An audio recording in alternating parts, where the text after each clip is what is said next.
पठामि संस्कृतं नित्यं वदामि संस्कृतं सदा ध्यायामि संस्कृतं सम्यक् वन्दे संस्कृतमातरं वन्दे संस्कृतमातरं वन्दे संस्कृतमातरम्।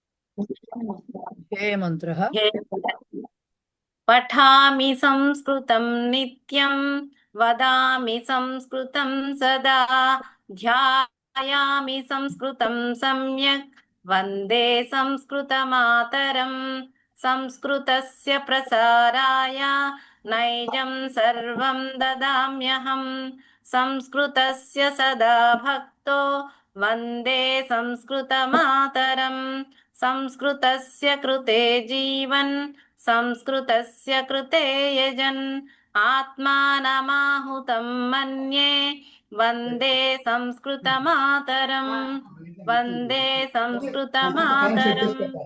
ధన్యవాదాలు. ఎవరి దగ్గర నుంచి నేను మ్యూట్ చేసిన ఎవరి దగ్గర నుంచి సౌండ్ వస్తుందో తెలియదు. రైట్. సో లాస్ట్ క్లాస్ లో మనము ఏం తెలుసుకున్నాము? సమస్త పదం అంటే ఏమిటి, సమాస ప్రక్రియ అంటే ఏమిటి, సమస్త పదంలో సమాసః అని ఒక టర్మ్ చుట్టూ ఉన్నటువంటి మిగతా టర్మ్స్ ఏంటి తెలుసుకున్నాం. ఏమిటి అవి? అయితే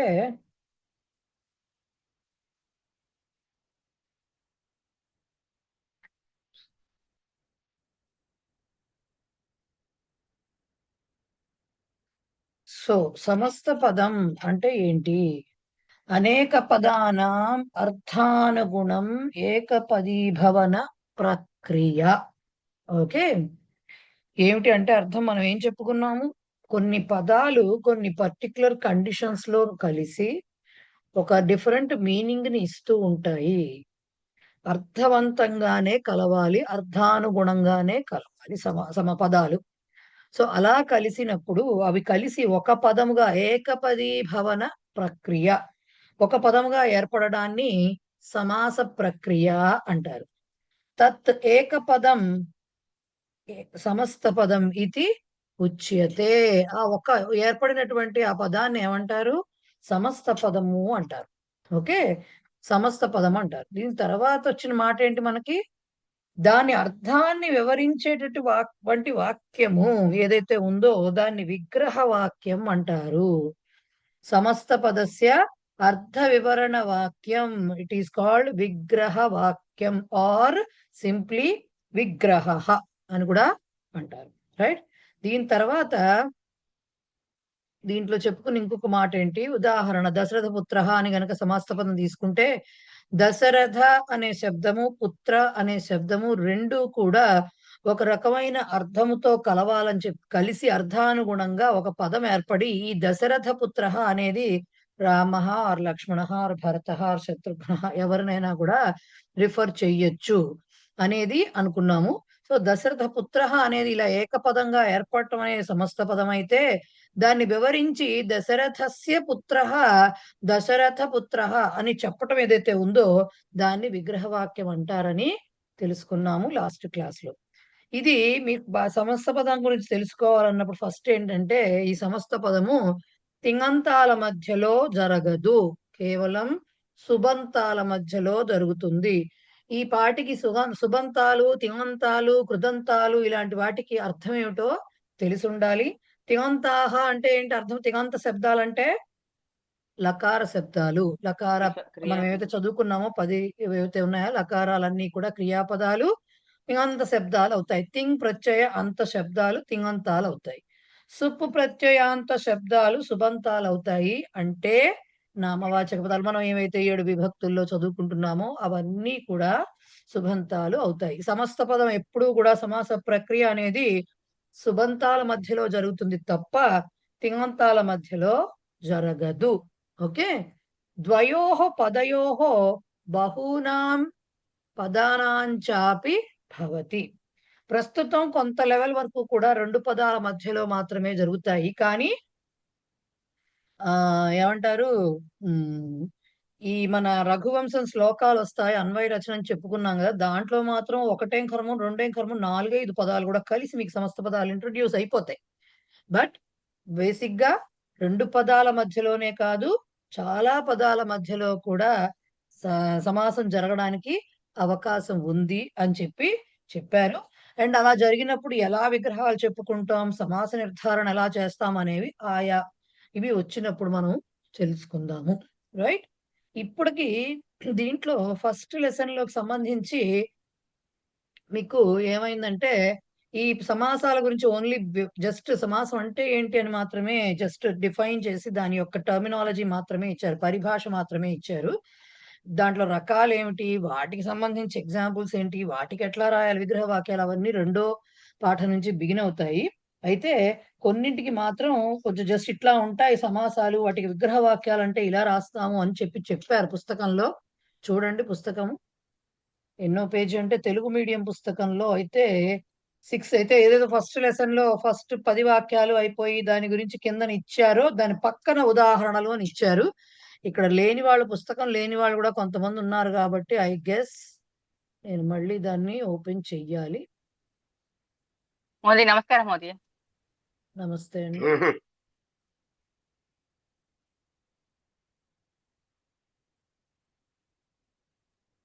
ఎన్నో పేజ్ అండి?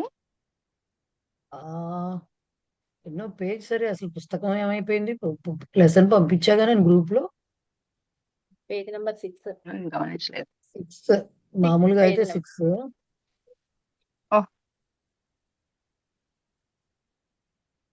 షేర్ చేసినట్టున్నారు మేడం, చేశాను. అదే నా వాట్సాప్ లో ఇక్కడ చూస్తున్నాను, కనపడట్లేదు ఏమిటి అని చూస్తున్నాను. ఒక్క నిమిషం, ఇదేదో తేడా కొట్టింది పాపం. మన చర్చ వేదికలో కూడా ఉంది మోదీ, ఇలాంటి మీ దానికి పంపించమంటే పంపిస్తాను నేను. అక్కర్లో ఉంది ఉండండి కాసేపు, ఒక్క నిమిషం. అలాగే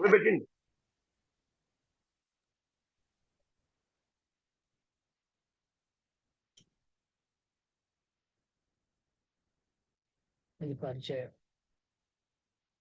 అచ్చా, కోవిద పుస్తకం లేని వాళ్ళు ఎవరైనా ఉన్నారో చెప్పండి, పరిచయ వాళ్ళ పంపించినట్టు. కోవిద పుస్తకం లేని వాళ్ళు ఎవరైనా ఉన్నారా గ్రూప్ లో? రాలేదండి. నాకు రాలేదు madam. Okay fine.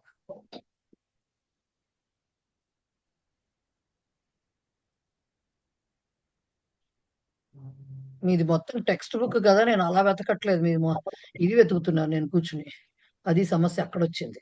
Text book వెతకకుండా నేను నాకు లెసన్స్ పరిచయ వాళ్ళకి ఫస్ట్ లెసన్ పంపించాను, అది వెతుకుతున్నాను. సరే షేర్ చేస్తాను.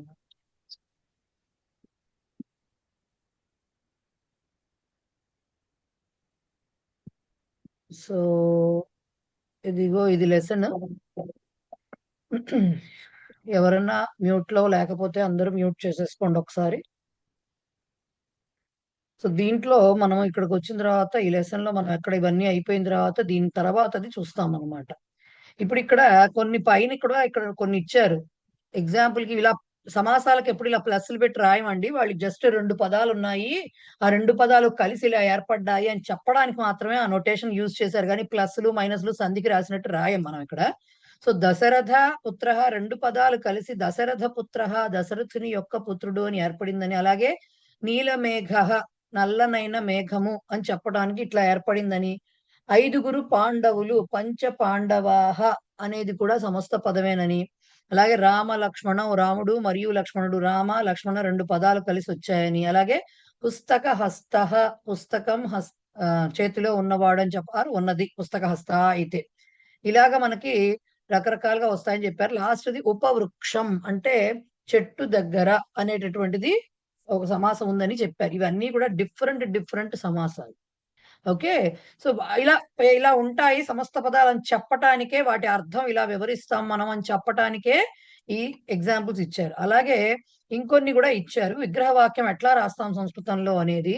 సమాసం గనక దశరథ పుత్ర అనుంటే దశరథస్య పుత్ర, దాన్ని వివరిస్తున్నాం. విగ్రహ వాక్యం అంటే దాని వివరణ వాక్యం. అట్లాగే నీలమేఘ అంటే ఇది కేవలం మన పరిచయాలో చదువుకున్నట్లుగా విశేషణ విశేష భావం కాబట్టి, మేఘ పుంలింగం కాబట్టి విడదీసి రాసినప్పుడు నీలహ మేఘ అని రాస్తాము. వేరే నొటేషన్ కూడా ఉంది.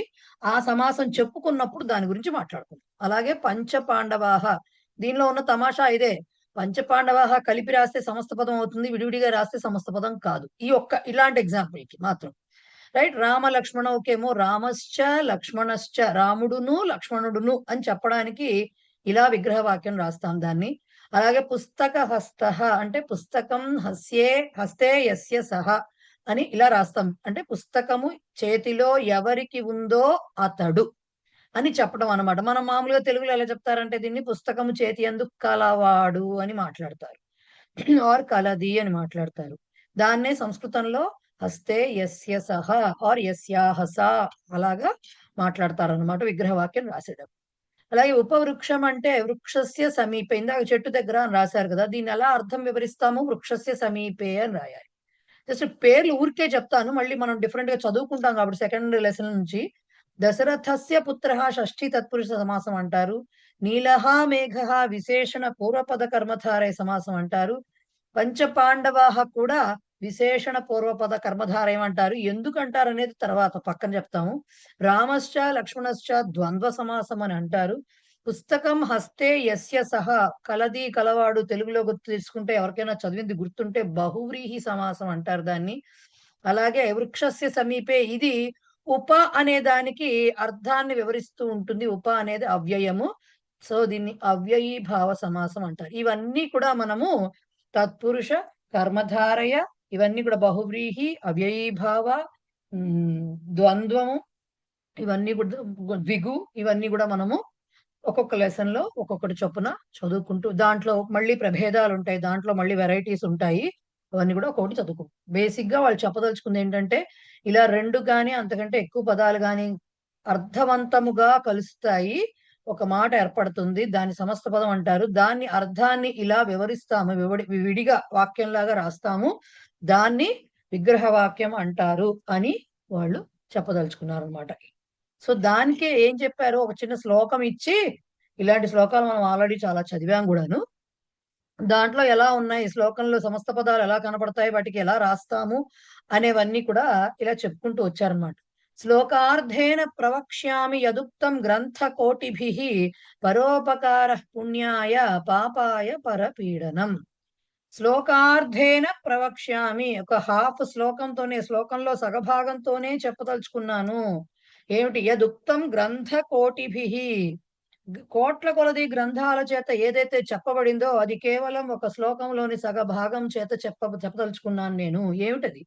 పరోపకార పుణ్యాయ, పరోపకారం అనేది పుణ్యము కొరకు, చతుర్థిలో వచ్చింది చూసారా, పుణ్యము కొరకు, పుణ్యం కావాలనుకుంటే పరోపకారం చెయ్యాలి అని అర్థం. పాపాయ పరపీడనం, పరపీడనం పరులను కనుక ఏడిపిస్తే, ఇతరులను ఏడిపిస్తే, బాధ పెడితే అది పాపము కిందకి మారిపోతుంది. అది పాపము. ఇతరులకి ఉపకారం చేయటమే పుణ్యము అని మనకి ఇక్కడ మన ఉద్దేశం, దాని యొక్క శ్లోకాన్ని వర్డ్ బై వర్డ్ తెలుసుకోవడం కాదు, బట్ మనం తెలుసుకున్నాం. ఇక్కడ వాళ్ళ ఇదేంటి ఉద్దేశం, ముఖ్య ఉద్దేశం ఏంటి ఈ శ్లోకం ఇలా ఇవ్వడానికి? సమస్త పదాల ఉపయోగం ఎలా జరిగింది శ్లోకంలో.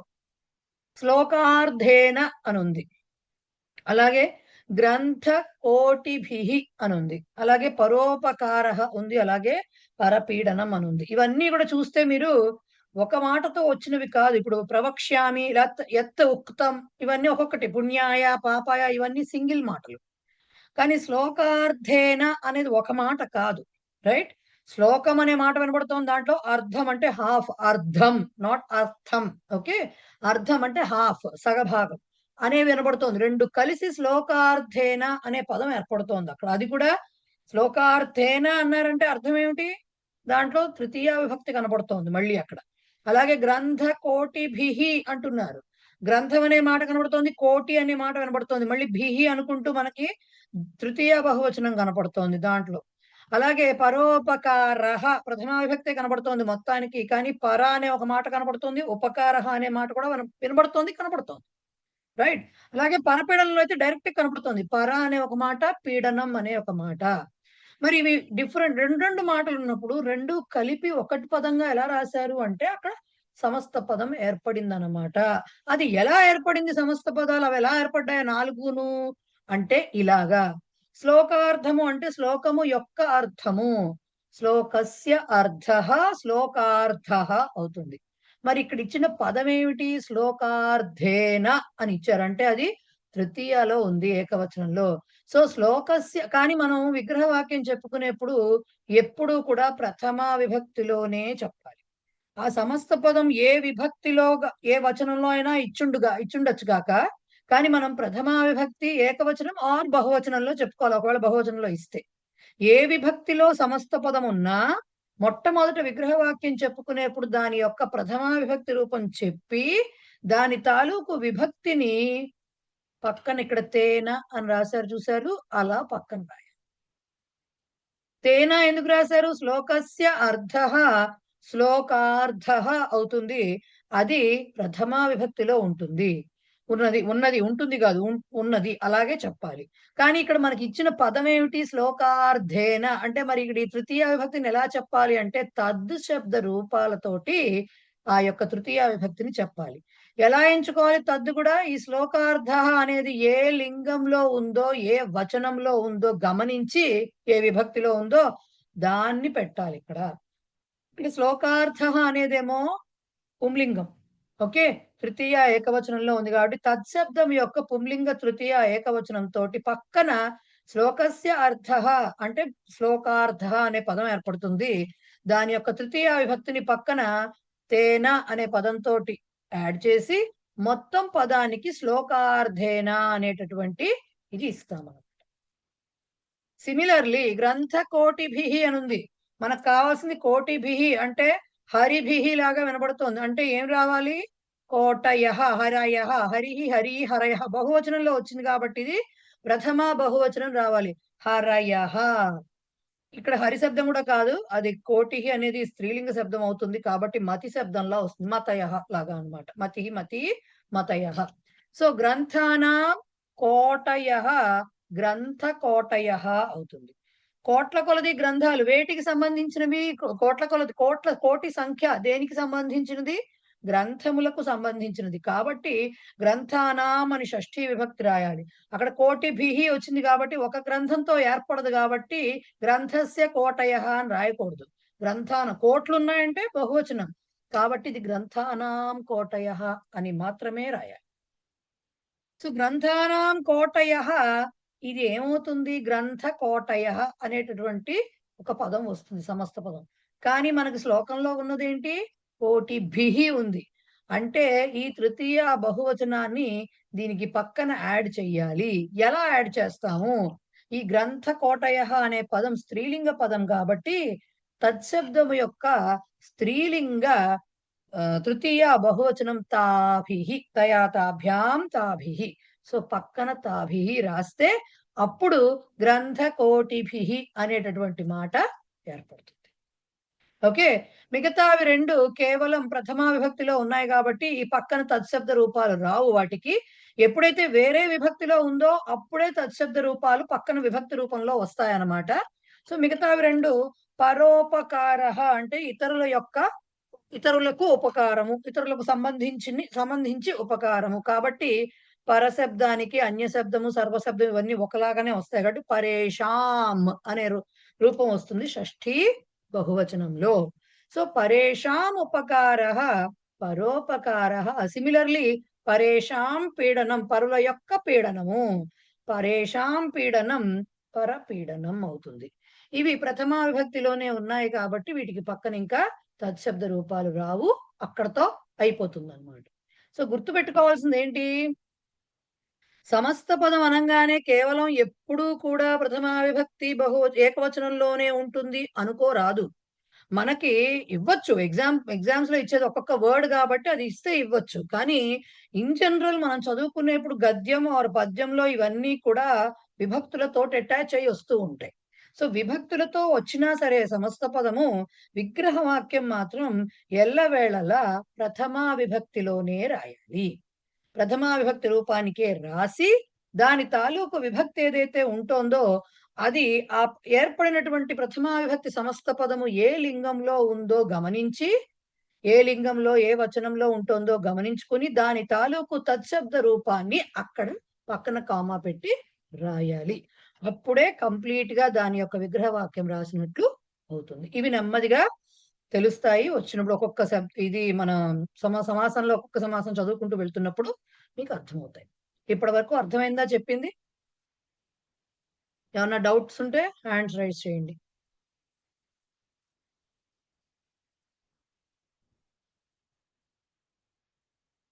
మేడం చెప్పండి. మహోదయ్, ఒక్కసారి పరేషాం ఉపకార అది ఇంకొకసారి చెప్పరా అండి? ఏం లేదండి, ఉపకారము ఎవరికి ఉపకారం చేయాలి? పరులకు అంటామా? పరులకు. అక్కడ షష్ఠి చెప్పుకుంటున్నాం. సో షష్ఠి చెప్పుకున్నాం కాబట్టి పరేషాం అని చెప్తాము.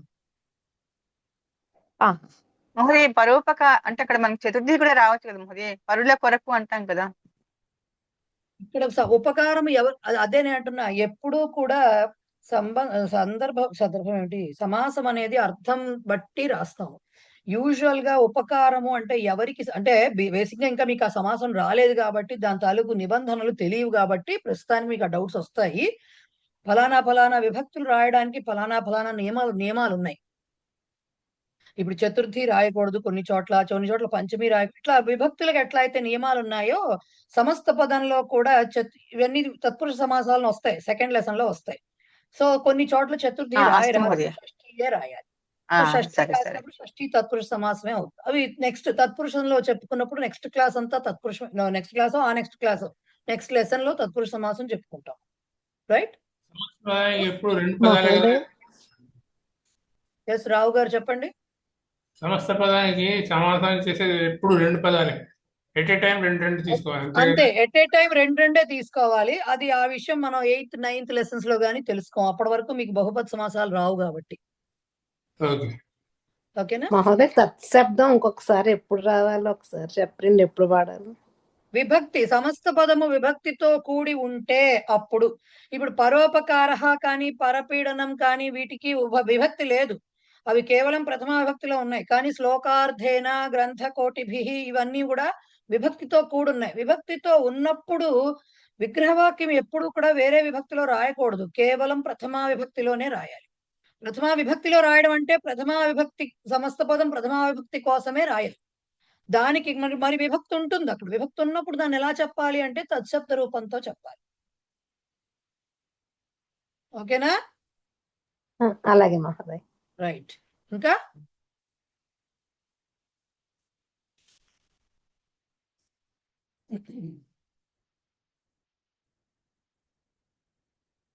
ఓకే, సరే.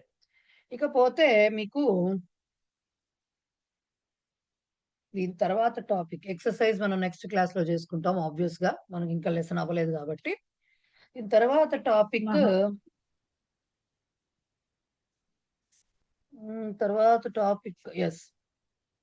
తర్వాత టాపిక్ తద్ధితాంతాహ అని ఉందన్నమాట. విజయ్ కుమార్ గారు అన్న డౌటా? విశాల సభాంగణే అంటే దానికి విగ్రహ వాక్యం ఎలా రాయొచ్చు మహోదయ? దానికి 3 పదాలు ఉన్నాయి. సభ, అంగణ, విశాల, 3 ఉన్నాయి. దానికి ఎట్లా ఊరికే చెప్తాను, తర్వాత వస్తుంది మీకు. సభాయాహ అంగణం సభాంగణం అనేది ఒకటి వస్తుంది, ఫస్ట్ విగ్రహ వాక్యం అది వస్తుంది. తర్వాత విశాలం సభాంగణం అలా రాస్తారు, విశాల సభాంగణం అని వస్తుంది. తర్వాత తస్మిన్ అని రాస్తాం పక్కన. అలా డిఫరెంట్ గా రాస్తాం అన్నమాట. ఇంకో రకం కూడా రాస్తారు. విశాల సభ విశాల సభాయాహ అంగణం విశాల సభాంగణం తస్మిన్, చివరికి అంగణే అని వచ్చింది కాబట్టి ఇలా రెండు పదాలు కలుపుకుంటూ రాసుకుంటూ వెళ్తారు. ఇప్పుడు వస్తాయి అవి కూడా, మీకు కంగారేలా ఉన్నదంతా ఇస్తారు నెమ్మదిగా కూర్చుని ఇట్లు. రైట్? సో నెక్స్ట్ వచ్చేవి మీకు తథిత ప్రత్యయాలు. ఓకే, ఇప్పటి వరకు ప్రవేశం నుంచి కృత్ ప్రత్యయాలని విన్నారు. కృత్ ప్రత్యయాలంటే ధాతువుల మీదకి వచ్చేటటువంటి ప్రత్యయాలు. ఓకే, కృత్ ప్రత్యయాలంటే ధాతువుల మీదకి. మనం చదువుకున్న కృత్ ప్రత్యయాలు ఇప్పటి వరకు 9. అఫ్ కోర్స్ ఉండడానికి చాలా ఉన్నాయి, మనం చదువుకున్నది 9, మాక్సిమం 10 ల్యొట్టుతో కలుపుకుంటే. ఏమేం చదివాము? తవతు, క్త్వాల్, యప్, తుమున్ను ప్రవేశలో, తా, తవ్యత్, అనియర్ పరిచయాలో, శత్రు, శానచ్చేమో శిక్షాలో, అండ్ ల్యుట్ నౌన్ ప్లస్ కరోతి చదువుకున్నప్పుడు ఆ తర్వాత కూడా ఒకసారి మనకు వచ్చింది ల్యుట్ గురించి, రైట్? సో ఈ మొత్తానికి మనం చదివిన కృత్ ప్రత్యయాలు 10. ఈ 10 కూడా ధాతువుల మీదకే వస్తాయి ప్రత్యయాలు, రైట్? ఇందాక చెప్పినట్టు తింగ్ ప్రత్యయాలు కూడా ధాతువుల మీదకే వస్తాయి. బేసిక్ గా సంస్కృతంలో నిజంగా చెప్పాలంటే, బాగా బ్రాడర్ వ్యూలో చూస్తే చెప్పాలంటే, బ్రాడర్ పర్స్పెక్టివ్ లో ఏదైనా ధాతు రూపజనితమే. మొత్తం అన్ని ప్రతి చిన్నది శబ్దం, ఏ రకమైన శబ్దమైనా ధాతువు నుంచే పుట్టిందంటారు. సరే, ఆ తర్వాత మనకి వీలు కోసం మనకు అర్థం కావు కదా అంత లెవెల్లో చెప్తేను అని చెప్పి సుబంతాలు ఇవన్నీ చెప్పుకొచ్చారు. సో బేసిక్ గా ఇప్పుడు ఏమైంది? కృత్ ప్రత్యయాలు, తింగ్ ప్రత్యయాలు కంప్లీట్ గా ధాతువుల మీదకే వస్తాయి. సుప్రత్యయాలు నామపదాల మీదకి వస్తాయి. సో దట్ శబ్దాలు, విభక్తులు రకరకాలుగా ఏర్పడతాయి. ఇప్పుడు మనం తెలుసుకోబోతున్నటువంటి ప్రత్యయాలు తద్ధిత ప్రత్యయాలు. ఈ తద్ధిత ప్రత్యయాలు ఉండడానికి 150 ఏమో ప్లస్ ఉన్నాయి. మనకి చెప్పేవి చాలా బేసిక్ అండ్ దట్టు డీటెయిల్డ్ గా వెళ్ళరు. ఇప్పుడు మీకు చూస్తే త్వా అని ఉంటే దాంట్లో కకారము అవి పోయి త్వా మిగులుతూ ఉంటుంది కదా, రైట్? అలాగే మీరు ధాతు యొక్క ఒరిజినల్ రూపం అంటే గమ్ ధాతు అనేస్తాం, కానీ గమ్లు అంటారు కదా దానికి. కానీ మనం ఎక్కడ గమ్లు అని చెప్పట్లేదు కదా, రైట్? అట్లాగే ఇక్కడ కూడా ఈ ప్రత్యయాలకి యాక్చువల్ గా ఉండే మాట వేరే ఉంటుంది. బట్ మనం అది చెప్పుకోరన్నమాట. ఇప్పుడు ఇక్కడ చెప్పలేదు మీకు కోవిదాలు. ఇవైనా ఎందుకు ఇంట్రొడ్యూస్ చేశారంటే, మనకు విరివిగా మనకు తెలియకుండా వాడేస్తాం ఈ తద్ధిత ప్రత్యయాలు.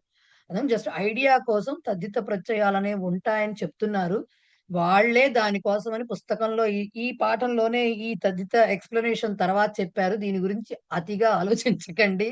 అతిగా అన్ని పదాలకి అప్లై చేద్దామని ట్రై చేయకండి అని కూడా వాళ్ళే రాస్తారు, మన సంగతి తెలిసి, రైట్? సో కేవలం పుస్తకంలో ఎంతవరకు ఇచ్చారు, కొన్ని వరకు అంతవరకే చూడాలి తప్ప, అన్ని పదాలకి వచ్చింది కదా, మనకి చెప్పారు కదా అని ప్రతిదీ అప్లై చేయడానికి వీలు పడదు, రైట్? సో అది తెలుసుకోండి ఫస్ట్. ఇకపోతే తద్ధిత ప్రత్యయాల వల్ల ఏమవుతుంది? తద్ధిత ప్రత్యయాలు అంటే ఏమిటి? ఓకే. ఇప్పుడు తద్ధిత ప్రత్యయం ఏం చెప్తుంది అంటే, ఇప్పుడు మీకు కృత్ ప్రత్యయాలు ధాతువు మీదకొచ్చాయనుకోండి, అవి క్రియాపద అర్థంలోనే చెప్తాయి. అంటే ఒక క్రియనే ఎక్స్‌ప్లెయిన్ చేస్తూ ఉంటాయి అవి కదా! గతవాన్ అన్న వెళ్ళాడు అని ఒక క్రియను చెప్తూ ఉంటాయి. గత్వా అన్న కూడా వెళ్ళి అని, గమనీయం అన్న కూడా వెళ్ళవలసింది అని ఒక క్రియను ఎక్స్‌ప్లెయిన్ చేస్తూ ఉంటాయి అవి, రైట్? ఇవి కూడా ఏంటంటే ఒక అర్థ విశేషాన్ని చెప్తూ ఉంటాయన్నమాట. ఏవి? తద్ధిత ప్రత్యయాలు.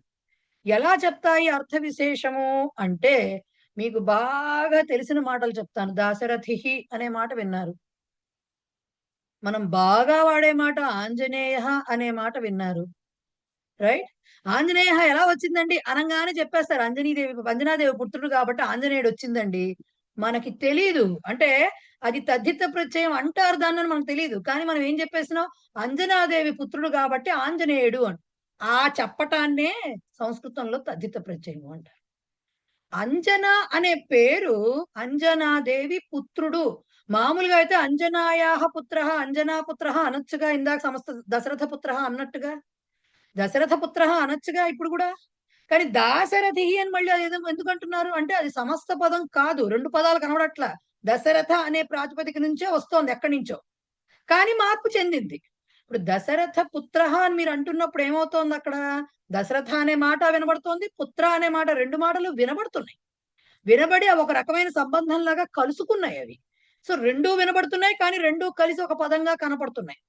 ఇక్కడ అదే మీనింగ్ వస్తూ ఓ పక్కన దాశరథి అనేసరికి పుత్ర అనే మాట కనపడట్లా అక్కడ. కానీ ఇంటర్నల్ గా మనకు తెలిసిపోతుంది అది కొడుకు అని. అవునా? కానీ అప్పుడు కూడా చెప్పేసినాం దాశరథి అనే పేరు ఎలా వచ్చింది అంటే, దశరథుడి కొడుకు కాబట్టి దాశరథి అని వచ్చిందండి అంటున్నాం. పార్వతి అనే పేరు ఎలా వచ్చింది అంటే ఏం చెప్తున్నాం? పర్వతరాజు పుత్రిక కాబట్టి అని చెప్తున్నాం. మనమే చెప్తున్నాం.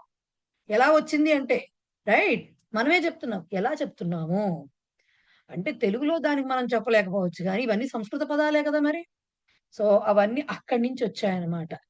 సో వీటిని ఏమంటారు? ఇప్పుడు ఆంజనేయుడు అన్నా, పార్వతి అన్నా, దాశరథి అన్నా, ఇవి కాక మనకి పారాశరుడు అంటారు. తెలుసు కదా ఆ మాట?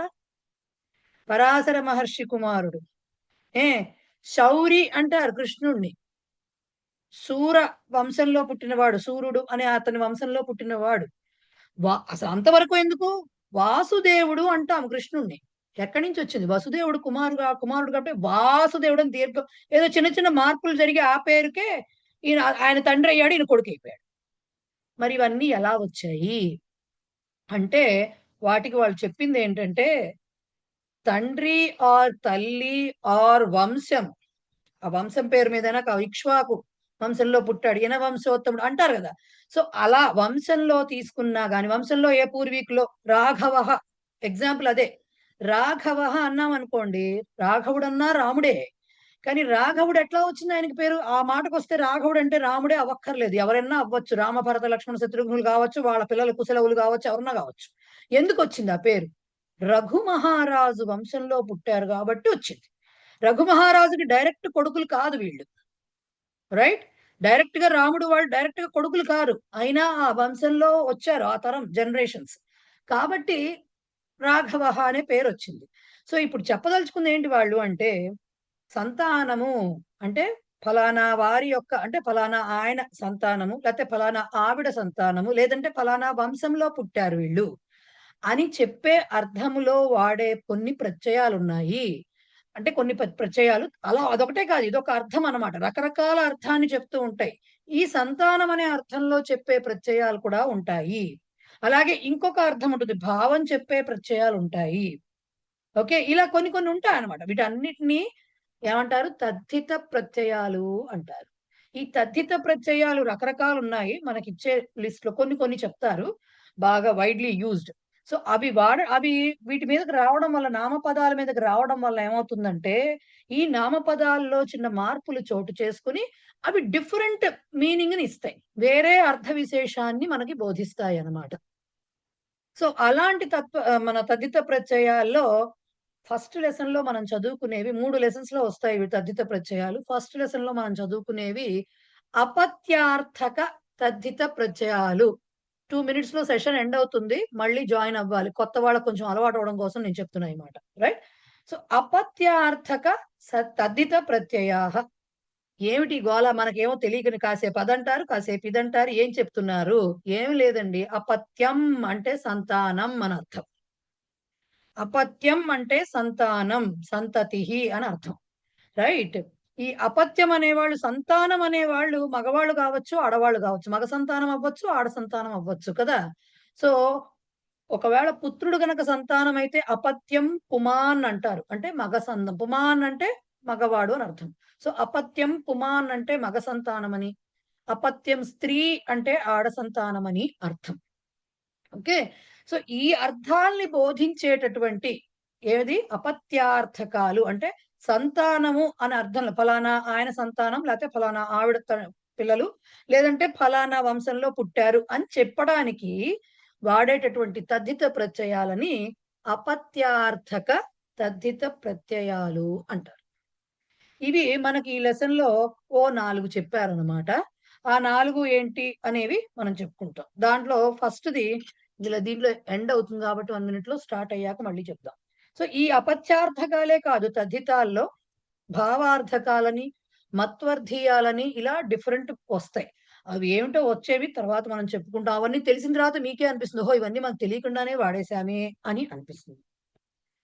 బేసిక్ గా ఈ వీటిల్లో మనకిచ్చిన 4గిట్లో ఫస్ట్‌ది ఏంటంటే అ అనేది ఒకటి, నెక్స్ట్ ఇ అనేది ఒకటి, నెక్స్ట్ ఏయ అనేది ఒకటి. ఈ పాటికి ఏయ అనగానే బ్రెయిన్ లో కొన్ని తిరుగుతూ ఉండాలి, రైట్? సో అ ఒకటి, ఇ ఒకటి, ఏయ ఒకటి, అలాగే ఈ దీర్ఘ ఈకారము. సో ఈ 4గే చెప్పారు. ఇదేమిటండి ఆ అనేది లెటర్ కదండి, మాకు ప్రత్యయం అని చెప్తారు అంటే, ఆ అనే కాదు ఇంకేదో ఉంది, అవన్నీ తీసేసి మీకు అవన్నీ ఇప్పుడు ప్రస్తుతం అక్కర్లేదు, ఆ అని మాత్రం గుర్తుపెట్టుకోండి అన్నారు. సో వచ్చే అపత్యార్థక తద్ధిత ప్రత్యయాల్లో మనకి చెప్పినవి 4 అ, ఆ, ఈ. సో ఈ అపత్యార్థక తద్ధిత ప్రత్యయాల్లో మనకి చెప్పినటువంటి అ, ఇ, ఏయ అండ్ ఈ 4గిట్లో ఫస్ట్ 3 అంటే అ, ఇ, ఏయ, ఈ 3 కూడా ఫలానా వారి పుత్రుడు అంటే పుత్ర సంతానము, మగ సంతానాన్ని ఉద్దేశించి చెప్పేవి. ఓకే, మగ సంతానాన్ని అంటే అపత్యం పుమాన్ అనేది ఉద్దేశించి చెప్పేవి ఆ మూడు కూడా. లాస్ట్ది ఈ అనేది ఏదైతే ఉందో అది అమ్మాయిని ఉద్దేశించి చెప్పేది, ఫలానా వారి కూతురు అని చెప్పడానికి చెప్పేది. ఓకే, సో ఈ మూడిట్లో కూడా ఏయ అనే ప్రత్యయం ఏదైతే ఉందో, ఏ య అంటారు. ఏయ అనే ప్రత్యయం ఏదైతే ఉందో అది తల్లి తల్లి పేరు మీదుగా వస్తుంది అనమాట. అంటే ఇప్పటి వరకు మామూలుగా మనము దాశరథి అన్నాం అనుకోండి, అది తండ్రి పేరు, దశరథుని పుత్రుడు, తండ్రి పేరు మీదుగా ఫలానా ఆయన కొడుకు అని చెప్తాం. కానీ ఆంజనేయ అన్నాం అనుకోండి, ఏయ వినపడుతుందా? ఆంజనేయ వినపడుతోంది కదా. సో ఆంజనేయ, రాధేయ, కర్ణుని రాధేయుడు అంటారు కదా, కౌంతేయ. సో ఏయ ఎలా వినపడుతోంది మరి? కుంతీదేవి పుత్రుడు కాబట్టి కౌంతేయ, రాధాదేవి పుత్రుడు కాబట్టి రాధేయ. ఓకే, ఇట్లాగే మనకి అంజనాదేవి. సో అంటే ఏంటి అర్థము? ఆ ఏయ అనే ప్రత్యయం ఏదైతే ఉందో తల్లి పేరు మీదుగా ఫలానా స్త్రీ యొక్క పుత్రుడు అని చెప్పడానికి వాడతారు. ఓకే, అది తల్లి పేరు మీద, అంటే స్త్రీలింగ పదాల మీదకి వస్తుంది అనమాట. అది అంటే స్త్రీలింగ పదాల మీద రావడం అంటే దేని పడితే దానికి పెట్టలేం కదా, తల్లి పేరు మీదుగా వస్తుంది. ఆ ఇ అనేవి మాత్రం మన తండ్రి పేరు మీదుగా గాని వంశం పేరు మీదుగా గాని వస్తుంది. మనకు వంశం చెప్పడం అనేది మగవారి దీని మీదకే వస్తుంది కాబట్టి వంశం పేరు, ఫలానా వంశంలో రాఘవ అలాంటి శబ్దమే అనమాట. ఓకే, వంశం పేరు మీదుగా గాని. ఈ మాత్రం ఫలానా ఆయన కూతురు అని చెప్పడానికి వస్తుంది. పార్వతీ విన్నారు కదా, జానకి విన్నారు కదా, రైట్? ఇవన్నీ ఈకారాంతాలు వస్తాయి. సో ఇవన్నీ కూడా ఏమవుతాయంటే జనకుడి కూతురు కాబట్టి జానకి అయింది, పర్వతరాజు కూతురు కాబట్టి పార్వతీ అయింది. ఓకే, సో ఇలాగ స్త్రీ సంతానము అని తెలియజేయడానికి తండ్రికి సంబంధించినటువంటి శబ్దం పేరు ఏదైతే ఉంటుందో దాని మీదకి ఈ అనే ప్రత్యయం వచ్చి స్త్రీ సంతానాన్ని ఆ పేర్లు తెలుస్తూ ఉంటాయి. మిగతా మూడు పురుష సంతానాన్ని తెలియజేస్తాయి. అదే కాకుండా దాంట్లో కూడా ఫస్ట్ రెండు అకార అకారం అనకూడదుగా, ఆ ఈ ప్రత్యయాలేమో మీకు ఈ ఆ ఈ అంటే హ్రస్వైక. సో ఆ రెండు ఏమో తండ్రి పేరు గాని వంశం పేరు మీదుగా గాని వస్తుంది. ఏయా మాత్రం తల్లి పేరు మీదుగా కొడుకు పేరు చెప్తాం. ఓకే, ఇది గుర్తుపెట్టుకోండి. అయితే ఇంకా దీంట్లో కొన్ని తెలుసుకోవాల్సినవి ఉన్నాయి, షేర్ చేస్తాను. సో వీటన్నిటిని ఏమంటారు? బేసిక్ గా అపత్యార్థక తద్ధిత ప్రత్యయా అంటారు. ఎగ్జాంపుల్ ఇవ్వలేదు కదా మహోదయ. రండి చెప్పనివ్వండి, పూర్తిగా చెప్పనివ్వండి సార్ రామకృష్ణ. ఒక్కసారి తద్దిత ప్రకరణ అంటే మనకి ఇచ్చినంత వరకు ఫస్ట్ ఈ టాపిక్ చెప్పేశాక అప్పుడు డౌట్స్ అడుగుతుంది కానీ. ఓకే, ఇంకా ఉన్నాయి అయ్యో షేర్ అవ్వలేదేంటిది? రైట్, సో ఈ సమస్త పదం అయిపోయింది. నెక్స్ట్ ఏం చెప్తున్నామంటే తద్ధిత ప్రత్యయ అర్థ విశేషం బోధయితుం ప్రాతిపదికేభ్యః యోజ్యమానాః ప్రత్యయాః.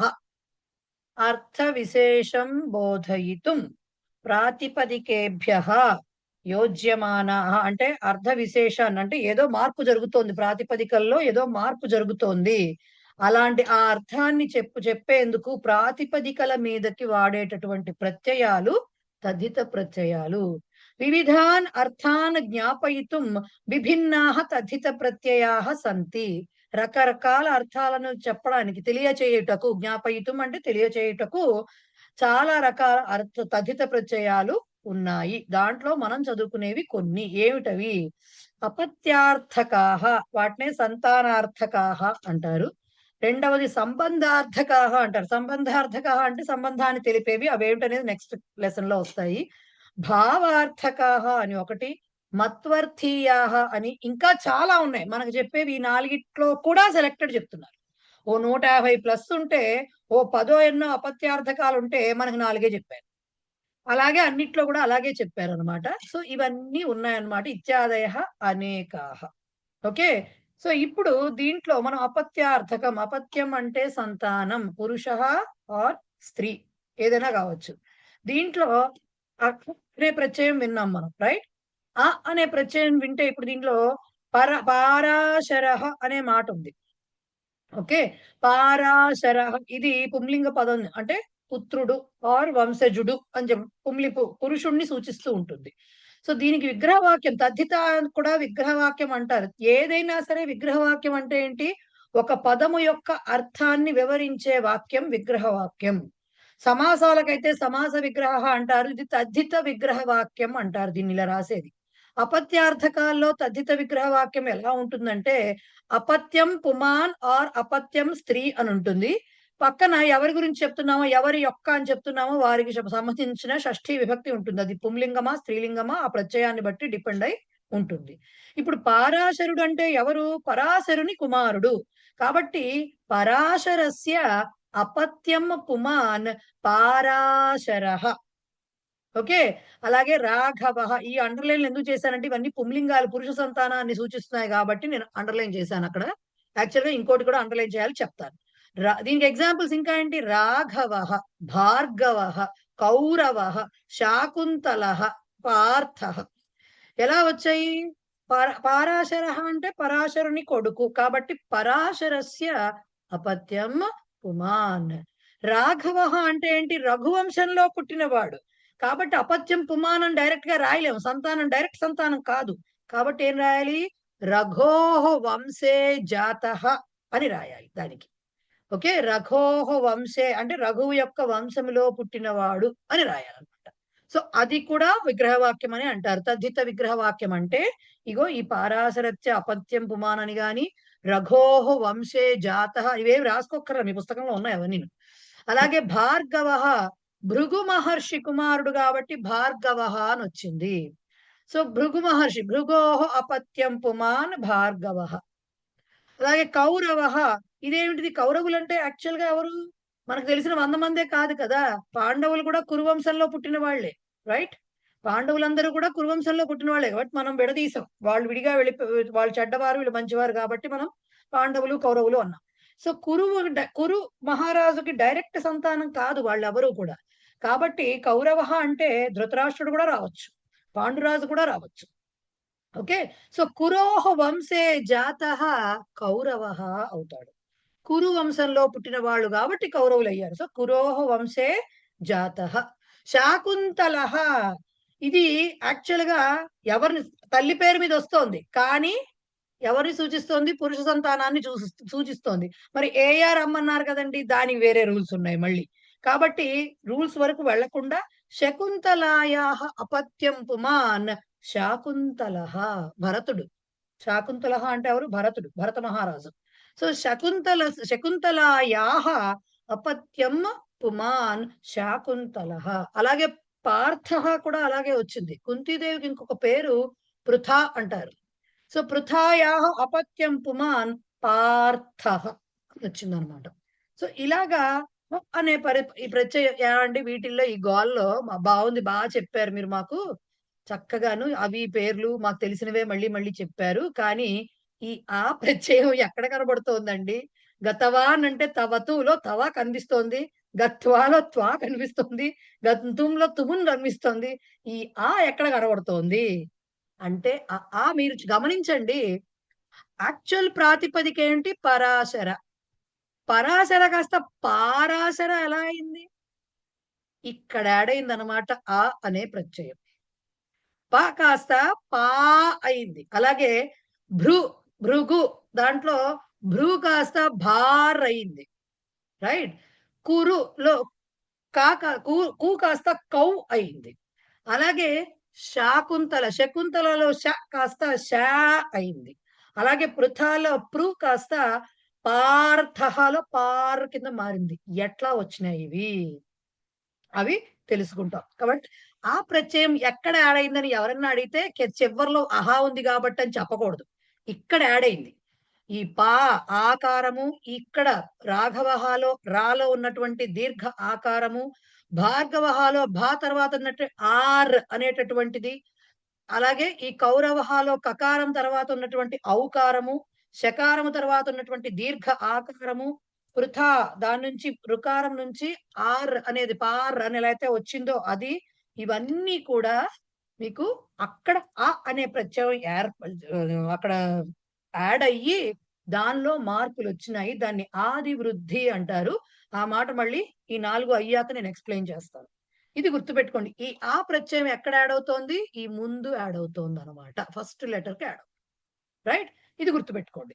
నెక్స్ట్ వచ్చేసి ఏమైంది? దీని తర్వాత టాపిక్, దీని తర్వాత ఏమొచ్చింది ప్రత్యయం మనకి? ఇకారం వచ్చింది. అపత్యార్థకాల్లో రెండవది ఇకారము. ఏం చెప్తున్నారు? దాశరథిహి. ఓకే, దాశరథిహి ఇకారం ఇక్కడ కనబడుతోంది, చూస్తున్నారా మీరు? ఓకే, ఆ అనేది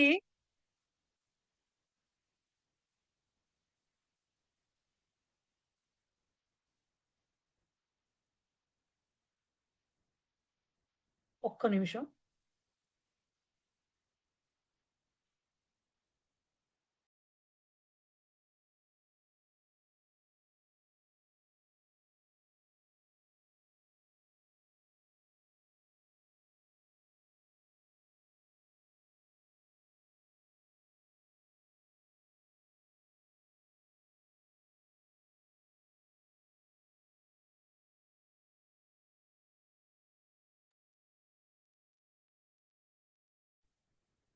సారీ.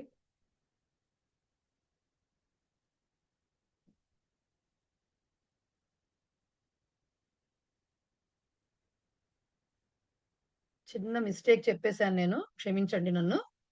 నాకు అదే ఎందుకునో ఒక్కసారి టేకెన్ బ్యాక్ అనమాట. నేను కొంచెం ఒక్కసారి చిన్న చిన్న మిస్టేక్. ఆది వృద్ధి కరెక్ట్, అకారము ఇక్కడ యాడ్ అవడం కూడా కరెక్టే. చివర్లో యాడ్ అవడం, ఎందుకంటే అది ప్రత్యయం కదా, అది ముందుకు వెళ్ళకూడదు. ప్రత్యయం అనేది ఎప్పుడు వెనకాలే పదానికి చివర్లోనే యాడ్ అవుతుంది. క్షమించండి, తప్పు చెప్పాను నేను. సో ఇక్కడ ఆది వృద్ధి అనే మాట జ్ఞాపకం పెట్టుకోండి. ఆది వృద్ధి నేను ఏమిటనేది మళ్ళీ చెప్తాను. సో ఇక్కడ ఈ అండర్లైన్ చేసింది కూడా అకార అప్రత్యయం గురించి చెప్తున్నాము. ఇక్కడ ఎందుకు చెప్తున్నాను? ఇది చెప్పేసరికి సడన్ గా నాకు బుర్ర తిరిగింది, ఒక్క నిమిషం. సో ఈ అనేది దశరథస్య అపత్యం పుమాన్ అన్నప్పుడు దాశరథిహి అంటున్నాం. ఇక్కడ కూడా దశరథ కాస్త దా కింద మారింది, రైట్? దకారం, అకారం, హ్రస్వ అకారం కాస్త దకారం తర్వాత దీర్ఘం కింద మారింది. చివరలో ఈ హి కనపడుతోంది. దాశరథిహి అంటే ఈ ప్రత్యయం ఇక్కడ చేరింది. సో ఇది ఎలా వచ్చింది? దశరథస్య అపత్యం పుమాన్ దాశరథిహి. అలాగే సత్యకస్య అపత్యం పుమాన్ సాత్యకిహి. సాత్యకి పేరు కూడా తెలిసే ఉంటుంది, బలరామకృష్ణులకి తమ్ముడు వరుస అవుతాడు సాత్యకి. సో సాత్యకిహి అనే పేరు కూడా సత్యకస్య అపత్యం పుమాన్ సాత్యకిహి. ఇకారం వినబడుతోందా చివర్లో? అలాగే సా దీర్ఘం కూడా వస్తోంది ఇక్కడ కూడా. అట్లాగే ద్రౌణిహి, ఈ మాట బహుశా మనం పెద్దగా వాడుండము ఎక్కడాను, మన అశ్వత్థామ అని తప్పించి ద్రౌణి అనే మాట ఎక్కడ వాడుండము. బట్ ద్రోణస్య అపత్యం పుమాన్ ద్రౌణిహి. ద్రోణస్య అపత్యం పుమాన్ ద్రౌణిహి. ఇకారం వినబడుతోందా చివర్లో? ఈ ద్రో ఓకారం కాస్త ద్రౌ ఔకారం కింద మారింది, అంటే మార్పు చెందుతోంది, రైట్ రైట్. నెక్స్ట్ దౌష్యంతిహి. శాకుంతల అన్నా దౌష్యంతి అన్నా ఒకటే అర్థం, భరత మహారాజే. కానీ అక్కడేమో శకుంతలాయా అపత్యం పుమాన్ అన్నాం, ఇక్కడ దుష్యంతస్య అపత్యం పుమాన్ దౌష్యంతి అంటారు. ఇక్కడ కూడా చివర్లో ఇకారం వినబడుతోంది. అలాగే వారుణిహి, వరుణస్య అపత్యం పుమాన్ వారుణిహి, అక్కడ కూడా ఇకారం వినబడుతోంది. మనకందరికి బాగా పరిచితమైనటువంటి పేరు వాల్మీకి. వాల్మీకి రామాయణ రచయిత కదా. సో వాల్మీకి ఎట్లా వచ్చింది ఆయనకి పేరు? వల్మీకము నుంచి పుట్టాడు ఆయన. ఆయన రామ రామ రామరా అంటూ తపస్సు అలా ఉండిపోతే ఆయన చుట్టూతో పుట్టలు వచ్చేసాయని అంటారు. వల్మీకం అంటే ఏంటి? పుట్ట. ఆ పుట్టలోంచి బయటికి వచ్చేసరికి ఆయన ఆ బోయవాడు కాస్త వాల్మీకి మహర్షి అయ్యాడు. సో దీనికి ఎలా చెప్తాం విగ్రహ వాక్యం అంటే వల్మీకాత్ జాతః వాల్మీకి అని చెప్తాం. ఎందుకంటే వల్మీకం అనేది ఆయన తండ్రి పేరు కాదు, తల్లి పేరు కాదు, అది పుట్ట పుట్ట అని అర్థం వస్తుంది. సో దాన్ని చెప్పాలంటే వల్మీకము నుండి పుట్టినవాడు, వచ్చినవాడు అని, ఉద్భవించిన వాడు అని చెప్పాలి. కాబట్టి దానికి వల్మీకాత్ జాతః వాల్మీకి అని చెప్తాము. ఇవన్నీ మీరు చూస్తే పైనంతానేమో పారాశ రహ రాఘవః భార్గవః కౌరవః శాకుంతలః పార్థః అని అకారం వినబడుతోంది. ఇక్కడంతా దాశరథిహి, సాత్యకిహి, ద్రౌణిహి, దౌష్యంతిహి, వారుణిహి, వాల్మీకి ఇలా అన్ని ఇకారాలు వినబడుతున్నాయి. సో ఆ ఈ అనేటటువంటివి రెండు కూడా మనకి పురుష సంతానాన్ని తెలుపుతూ వాళ్ళ వంశ పూర్వీకులది గాని లేకపోతే తండ్రిది గాని పేరుతోటి రావడం జరిగింది. ఏది ఆ ఈ. మూడవది ఏం చెప్పుకున్నాము? ఏయ అనే ప్రత్యయం చెప్పాం. ఏయ అనేది ఎలా చెప్పుకున్నాము? స్త్రీ అంటే తల్లి పేరు మీదుగా స్త్రీలింగ శబ్దాలకు వస్తాయని తల్లి పేరు మీదుగా ఫలానా ఆమె తనయుడు అని చెప్పుకోవడానికి స్త్రీ ఏయ అనేటువంటి ప్రత్యయాన్ని వాడతారు. సో వైనతేయుడు అంటే ఎవరు? గరుత్మంతుడు. సో వైనతేయ అనే పేరు ఎలా వచ్చింది ఆయనకి? వినత అనే ఆవిడ యొక్క పుత్రుడు కాబట్టి వైనతేయ అని వచ్చింది. సో వినతాయ అపత్యం పుమాన్ వైనతేయ ఏయ ప్రత్యయం వినబడుతోంది ఇక్కడ, వైనతేయ. అలాగే గాంగేయ గంగాయా అపత్యం పుమాన్ అంటే భీష్మ పితామహుడు. ఓకే, గంగాయా అపత్యం పుమాన్ గాంగేయ ఏయ వినబడుతోంది. అంజనాయా అపత్యం పుమాన్ ఆంజనేయ ఏయ వినబడుతోంది. రాధాయా అపత్యం పుమాన్ రాధేయ ఏయ వినబడుతోంది. కుంత్యాహ అపత్యం పుమాన్ కౌంతేయ ఏయ వినబడుతోంది. ఇవన్నీ కూడా పుత్ర సంతానాన్ని తెలియజేస్తున్నాయి, కానీ ఈ తల్లి పేరు మీదగా తెలియజేస్తున్నాయి అన్నమాట. ఫలానా స్త్రీ యొక్క పుత్రుడు అని చెప్పడానికి వాడుతున్నాము.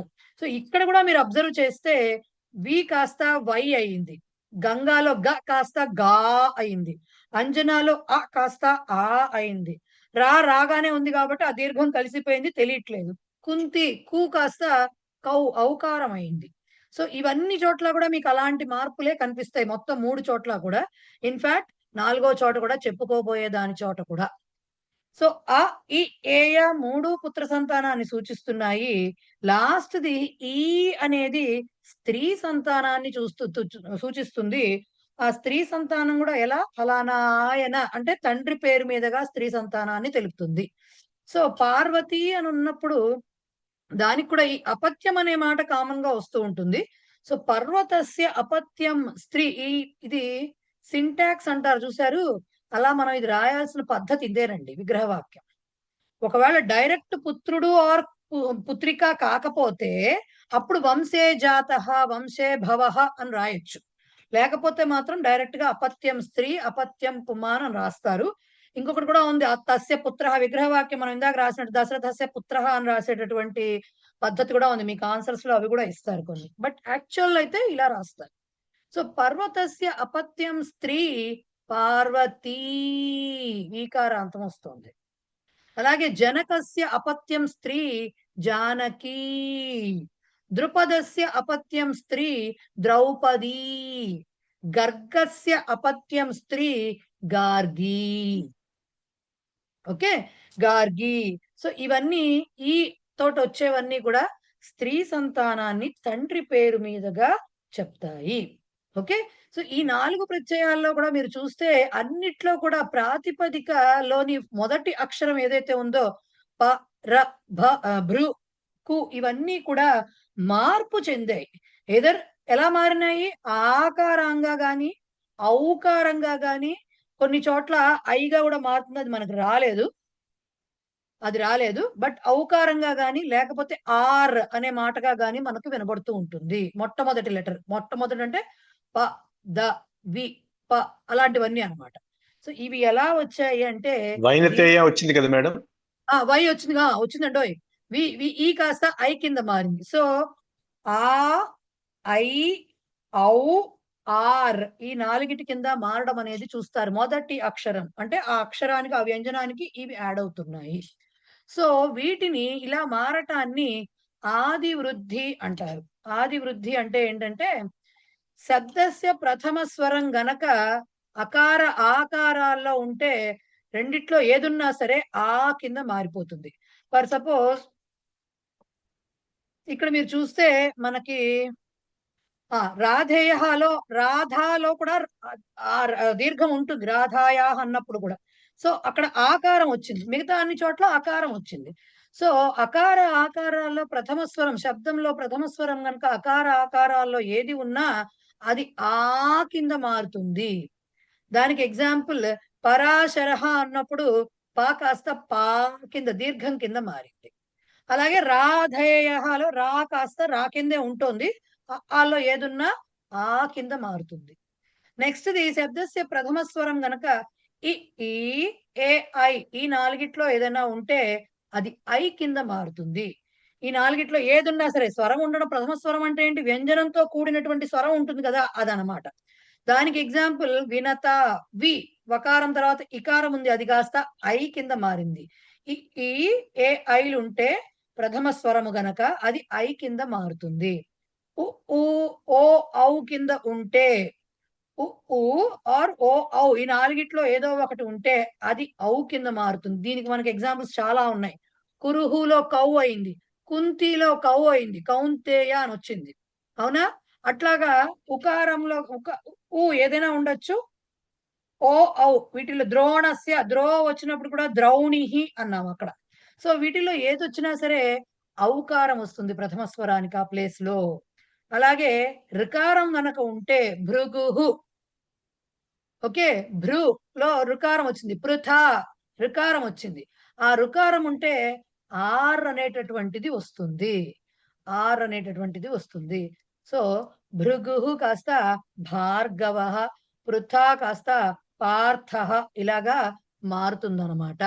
ఇలాగ మొదటి స్వరం గనక మనకి తెలిసిన వృద్ధి సంధిలో వృద్ధులు ఎవరు అంటే ఐ ఔ అనే మనం చెప్తాం, కానీ అది సంధికి సంబంధించినంత వరకే. యాక్చువల్ గా ఇవన్నీ కూడా వృద్ధుల కిందే లెక్కొస్తాయంటారు. ఇంకా ఆళ్ళు కూడా ఉంది, అది మనకు అసలు ఎక్కడ ఎగ్జాంపుల్స్ లేవు కాబట్టి అది చెప్పరు. ఇంతవరకు ఇవి వృద్ధుల కిందకే వస్తాయి. ఈ వృద్ధి వేరు, ఆ వృద్ధి వేరు అన్నమాట. సో బేసిక్ గా ఆది వృద్ధి అంటే, ఆది అంటే మొదటి స్వరములో వృద్ధి కలుగుతుంది, వేరే రకంగా మారుతోంది అది. సో దీన్ని ఆది వృద్ధి అంటారు. ఆ ఉంటే ఆ, ఈ ఏ ఐ ఉంటే ఐ, ఉ ఊ ఓ ఔ ఉంటే ఔ, రికారం ఉంటే ఆర్ కింద మారుతుంది. ఇలా మారి ఆది వృద్ధి జరిగి ఆ తర్వాత ఈ ప్రత్యయాలన్నీ కూడా యాడ్ అవుతూ ఏ ప్రత్యయం యాడ్ అయితే దాని ప్రకారంగా అపత్యార్థక తద్ధితాంతాలు ఏర్పడతాయి. ఓకే అనేది దీని యొక్క సారము.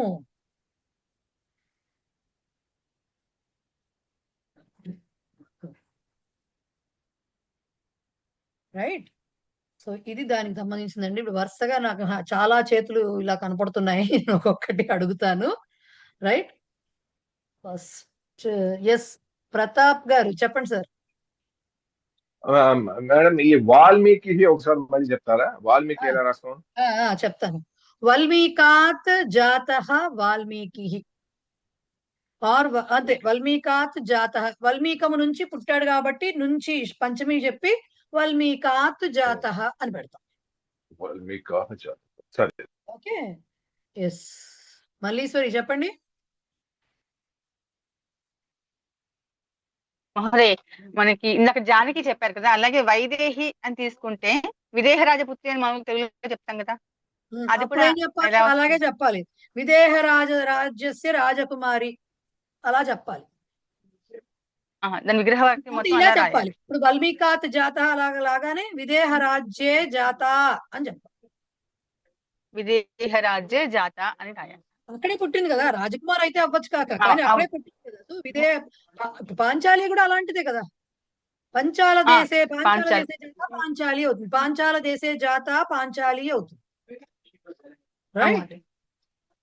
అవగతం. ధన్యవాదాలు. విజయ గారు మేడం అన్మ్యూట్ చేసుకోండి. మీరు పరాశస్య అపత్యం పుమాన్ పరాశరః అన్నారు కదా, మరి రఘోహో అపత్యం పుమాన్ అనొచ్చా అండి, లేకపోతే రఘోహో వంశే జాతః అని?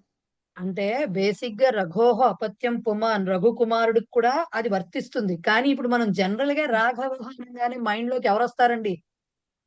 దశరథుడు వస్తాడా మీకు? భరతుడు వస్తాడా? లక్ష్మణుడు వస్తాడా? రాఘవ అనగానే మన బ్రెయిన్ లోకి వచ్చేది రాముడు మాత్రమే.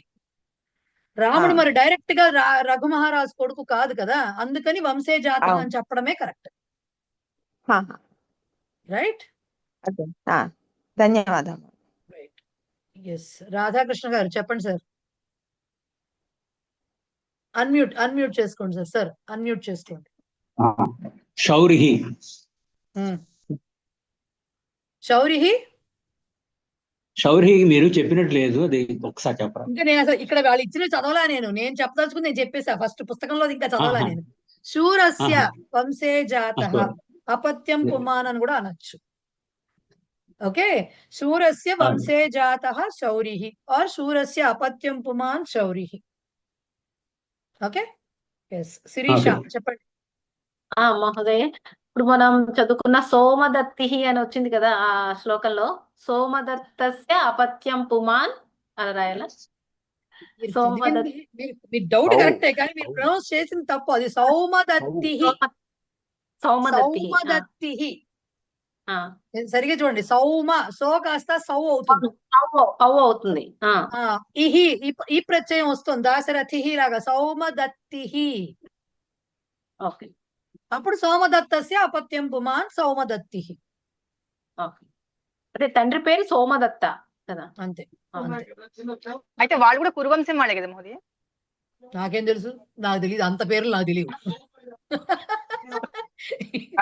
ఏదో ధృతరాష్ట్రుడు, పాండురాజు ఇంతవరకు ఏదో చెప్పగలను. ఆ వంశ చరిత్ర అంతా నాకు తెలియదమ్మా. నాకేం ప్రవర చెప్పల, వాళ్ళు వచ్చి నేను చదవలేదు, అందుకే నాకు తెలియదు. భలే వాళ్ళే మీరు.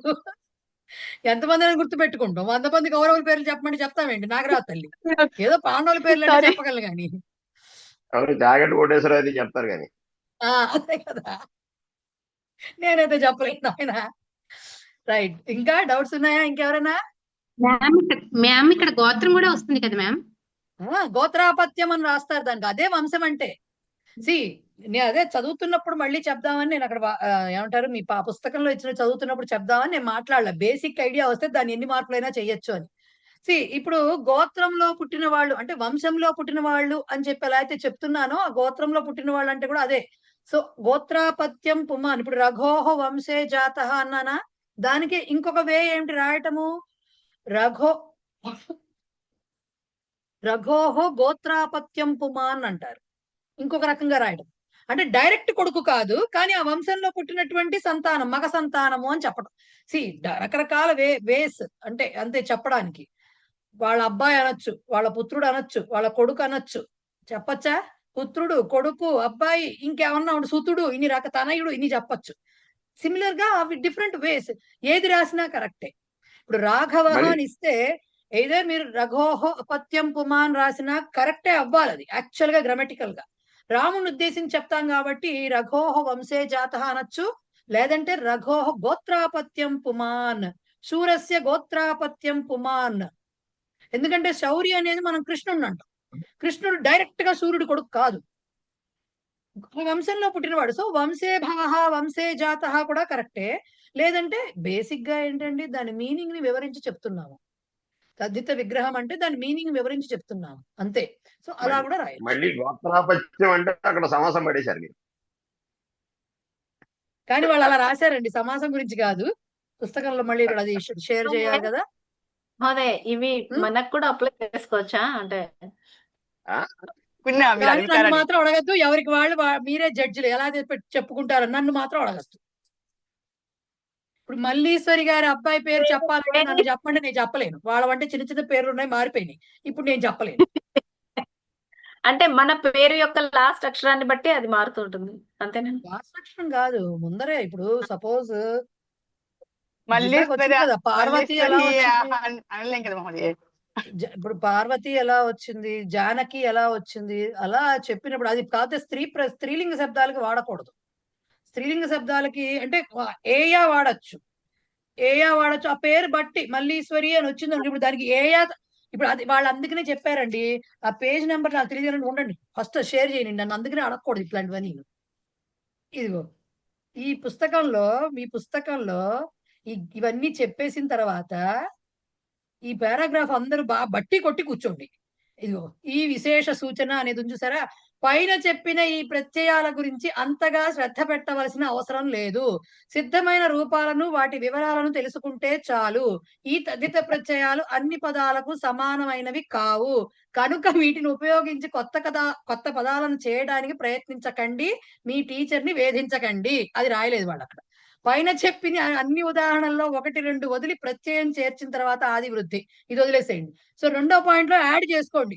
కాబట్టి మనం ప్రయోగాలు చేసి మన శిక్షకురాల్ని వేధించకూడదు అనేది యాడ్ చేసుకోండి. సరే అమ్మా, లేకపోతే నేను దొరికిపోదామనే దొరకపుచ్చుకుందామనే. నాకు వచ్చింది ట్రై అది చెప్పకుండా మనకు తెలీదు అలా వాడచ్చా వాడకూడదు కూడా తెలీదు. ఇప్పుడు సిచ్యుయేషన్ ఏంటంటే ఇప్పుడు సిచ్యుయేషన్ ఏంటంటే ఆ మల్లీశ్వరి అనే పేరుకి అలా వాడచ్చా వాడకూడదో మనకు తెలియదు. దానికి మళ్ళీ రూల్స్ ఉంటాయి. తద్దిత ప్రకరణం అనేది మన కోవిదా పుస్తకంలో 3 లెసన్స్ లో ఏదో చిన్న టాపిక్ కింద పెట్టింది కాదండి. అది చాలా పెద్ద విశాలమైనది. సో దానికి రూల్స్ ఉంటాయి. సో సపోజ్ ఈ అంతాలైతే ఇలా ఉండాలనో, ఇలా స్టార్ట్ అయితే ఇలా ఉండాలనో రూల్స్ ఉంటాయి. అందుకనే వాళ్ళు విశేష సూచనలు ఇచ్చారు. ప్లీజ్ దయ ఉంచి నా విన్నపం అన్నమాట. ఏంటంటారు, మై హంబుల్ రిక్వెస్ట్ అంటారు కదా, అది వినమ్ర విన్నపం. ఏదైనా అనుకోండి, దాని గురించి మాత్రం ఉన్న పదాల వరకే ట్రై చేయండి. కొత్తవి మాత్రం సృష్టించొద్దు. మీ అంతటా మీరు తప్పులు పడతాయి. రైట్? ముందర ఆది అక్షరంలో ఇది ఆది వృద్ధి అన్నారు కదా, అక్కడ వృద్ధి రేచి సంధి తీసుకోవచ్చా? సంధి అనరు అక్కడ. వృద్ధి సంధి ప్రకరణంలో వృద్ధి అని చెప్పేటటువంటిది వేరు, బేసిక్ గా టర్మినాలజీ వేరు.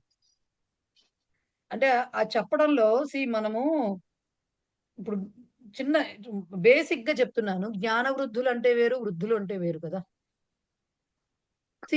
జ్ఞాన వృద్ధులు వయసుతో సంబంధం లేదు, జ్ఞానంతో వృద్ధులు అవ్వచ్చు. మామూలుగా జనరల్ గా వృద్ధులు అంటే మనం వయసుతోటి వృద్ధులు అనే ఉద్దేశంతో చెప్తాం. సో అలాంటి డిఫరెన్స్ అన్నమాట. సంధి ప్రకరణంలో వాడే వృద్ధి అనే టర్మినాలజీ వేరు.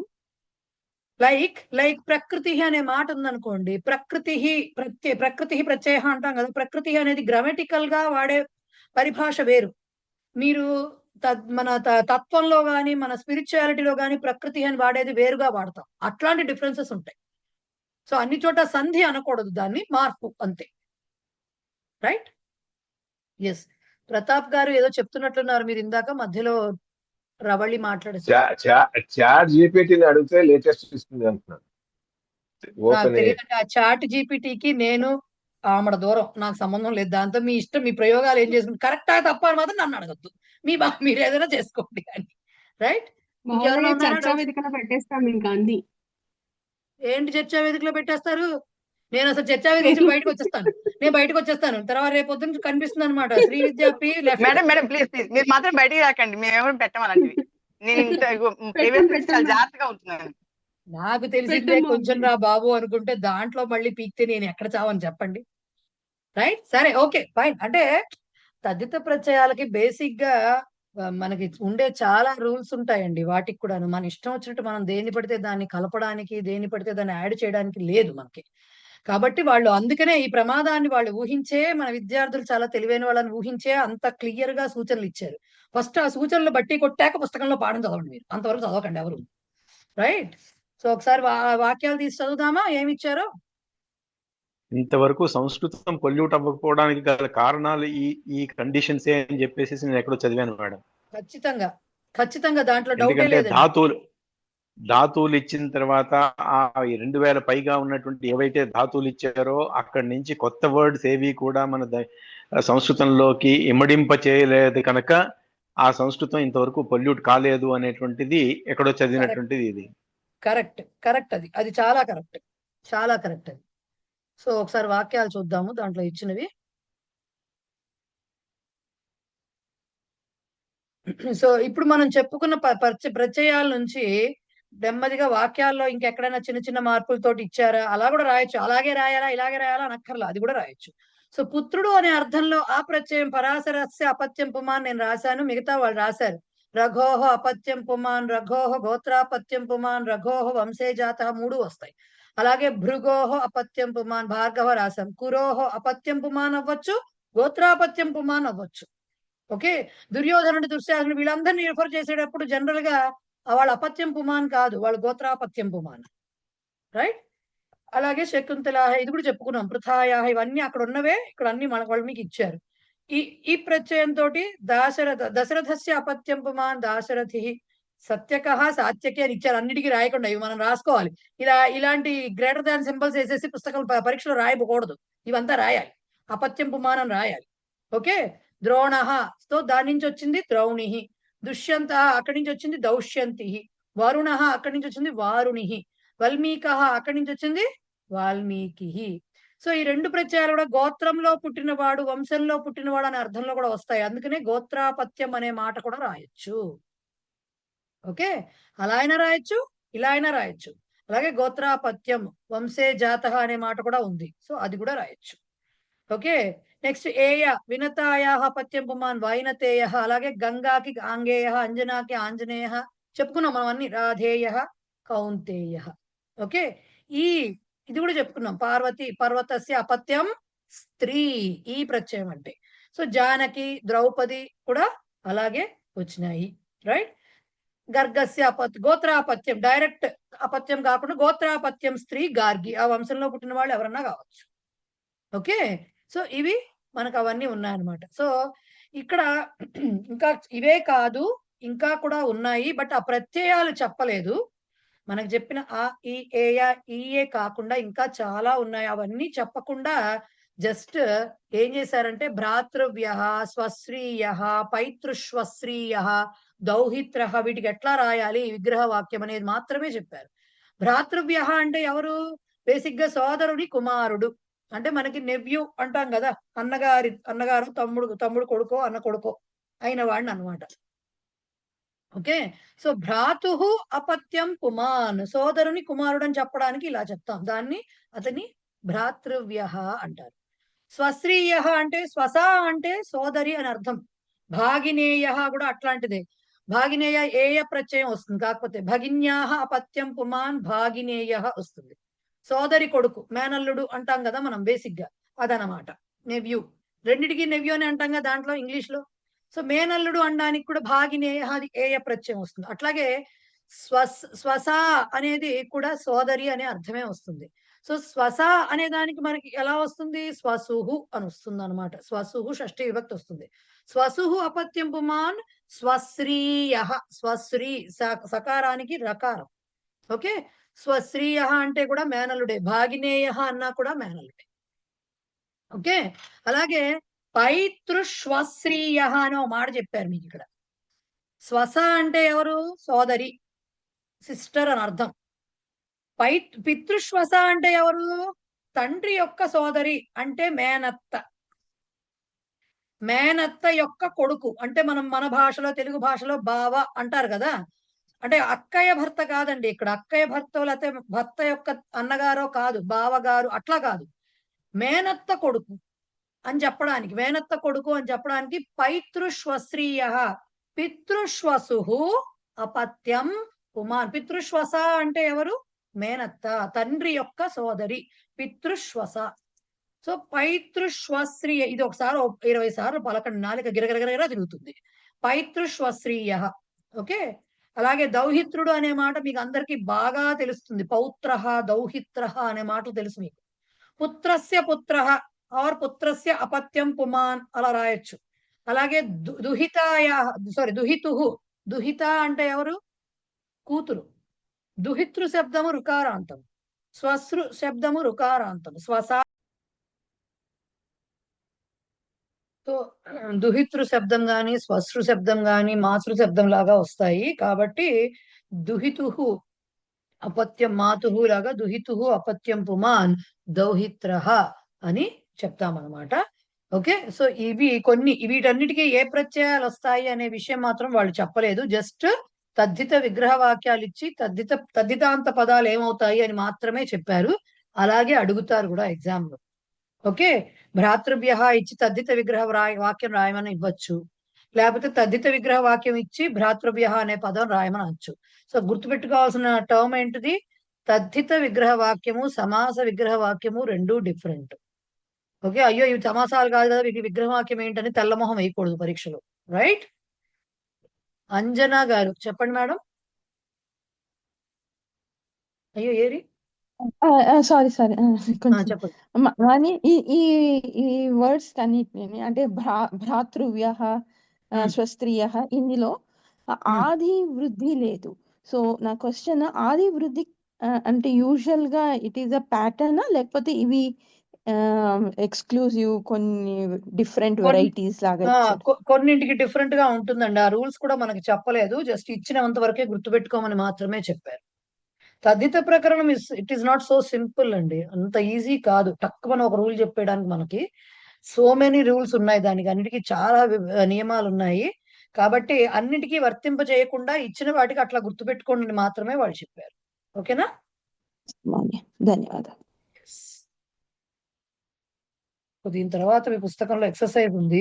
ఎక్సర్సైజ్ పార్ట్ మనం ఇవాళ చెయ్యము. తెలుసు కదా ఎక్సర్సైజ్. లెసన్ చెప్పుకున్న తర్వాత క్లాస్ లో చేస్తాము. మేడం చెప్పండి సార్. మేడం చెప్పండి. వల్మీకః అపత్యం పుమ్మాన్ అనడానికి లేదు కదా. ఇప్పుడు ఇందాక మీరు చెప్పింది లేదండి. వల్మీకాత్ జాతః. అంతే. ఎందుకంటే వల్మీకః అనేది ఎవరి పేరు కాదండి. వల్మీకం అది యాక్చువల్ గా వల్మీకః కాదు. వల్మీకం అనేది పేరు కాదు. పుట్ట అని చెప్పడానికి మాత్రమే చెప్పేది నేను. సో వల్మీకము నుండి పుట్టాడు ఆయన.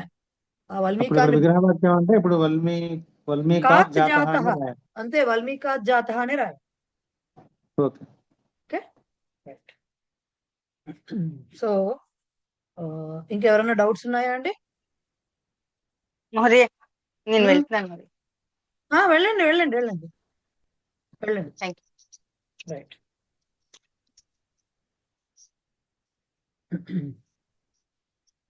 సో అవి తద్ధితాల్లో అపత్యార్థక తద్ధిత ప్రత్యయాల గురించి మనం గ్యాస్ చెప్పుకుంటాం. వాళ్ళకి దసరా మామ వెంకట నర్సు గారు చెప్పండి సార్. అన్మ్యూట్ చేసుకుని చెప్పండి సార్. అన్మ్యూట్ చేసుకుని చెప్పాలి. మ్యూట్ లో ఉంటారు మీరు. వైష్ణవి అనేది తద్దితం అవుతుందా?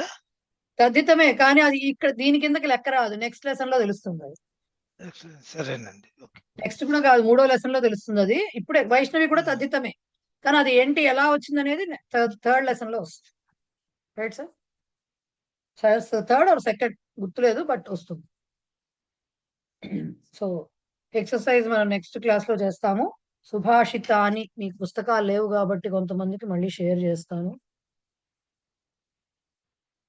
సుభాషితాలు మనకి సంస్కృతంలోనే ప్రతిపదార్థం ఇస్తారండి. తాత్పర్యం కూడా సంస్కృతంలోనే ఉంటుంది. కాబట్టి అడగడం కూడా అలాగే అడుగుతున్నారు. ఒక్కొక్కసారి అదృష్టం బాగుంటే ఏమంటున్నారంటే ప్రతిపదార్థం తెలుగులో రాయమంటున్నారు, తాత్పర్యం సంస్కృతంలో రాయమంటున్నారు. అందుకని తెలుగులో రాయడం పెద్ద ప్రాబ్లం అవ్వదు అందరికీ, మనం చెప్పుకుంటాం కాబట్టి. సంస్కృత పదాలు కొంచెం చూసుకోండి, అంత కఠినంగా ఏం లేవు అక్కడ, బట్ స్టిల్.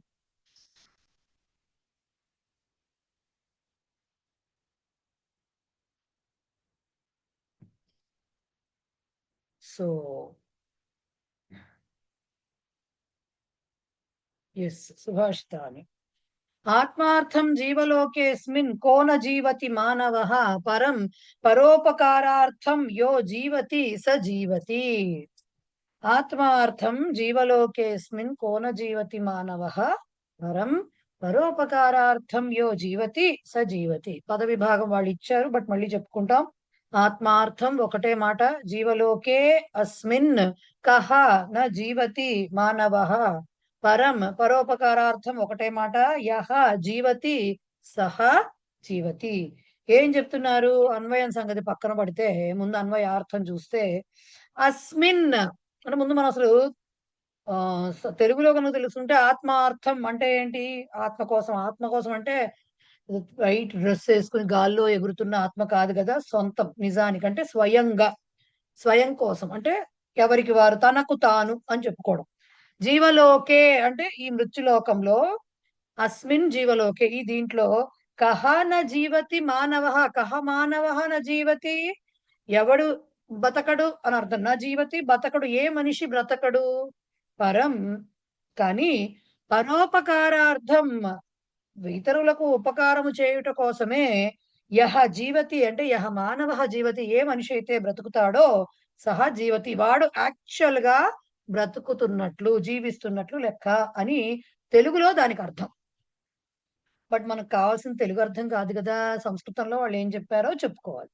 అస్మిన్ ఏతస్మిన్ అంటే దీనిలో, ఇక్కడ అంటే విశేషణంగా వస్తుంది కాబట్టి పక్కదాన్ని అనుసరించి ఉంటుంది. సో జీవలోకే అంటే ప్రపంచే, ప్రపంచమందు. ఏతస్మిన్ జీవలోకే, అస్మిన్ జీవలోకే ఏతస్మిన్ ప్రపంచే, ఈ ప్రపంచంలో ఆత్మార్థం అంటే ఆత్మనః నిమిత్తం, తనకు తాను, తన కోసం తాను. కహ మానవః, కోవా మనుష్యః, ఏ మనిషి న జీవతి బ్రతకడు అంటే జీవనం నకరోతి, తన కోసం తాను ఎవడు బతుకుతాడో అందరూ చేసే పనే అది, ఎవరి స్వార్థం వారిది. పరం కింతు కానీ యహ యహ మనుష్యః, ఏ మనిషి అయితే పరోపకారార్థం అన్యేషాం ఉపకారార్థం వేరొకరికి ఇతరులకు సహాయం చేయటం కోసము జీవతి జీవనం కరోతి బ్రతుకుతాడో, సహా అంటే సహ మనుష్య, ఆ మనిషి జీవతి అంటే వస్తుతః నిజముగా జీవనం కరోతి జీవిస్తున్నట్లు లెక్క అని చెప్పుకోవడం. ఎంత ఈజీగా ఉంది చూసారా, చిన్న చిన్నగానే ఉంటుంది, పెద్ద కష్టమే ఉండదు అక్కడ.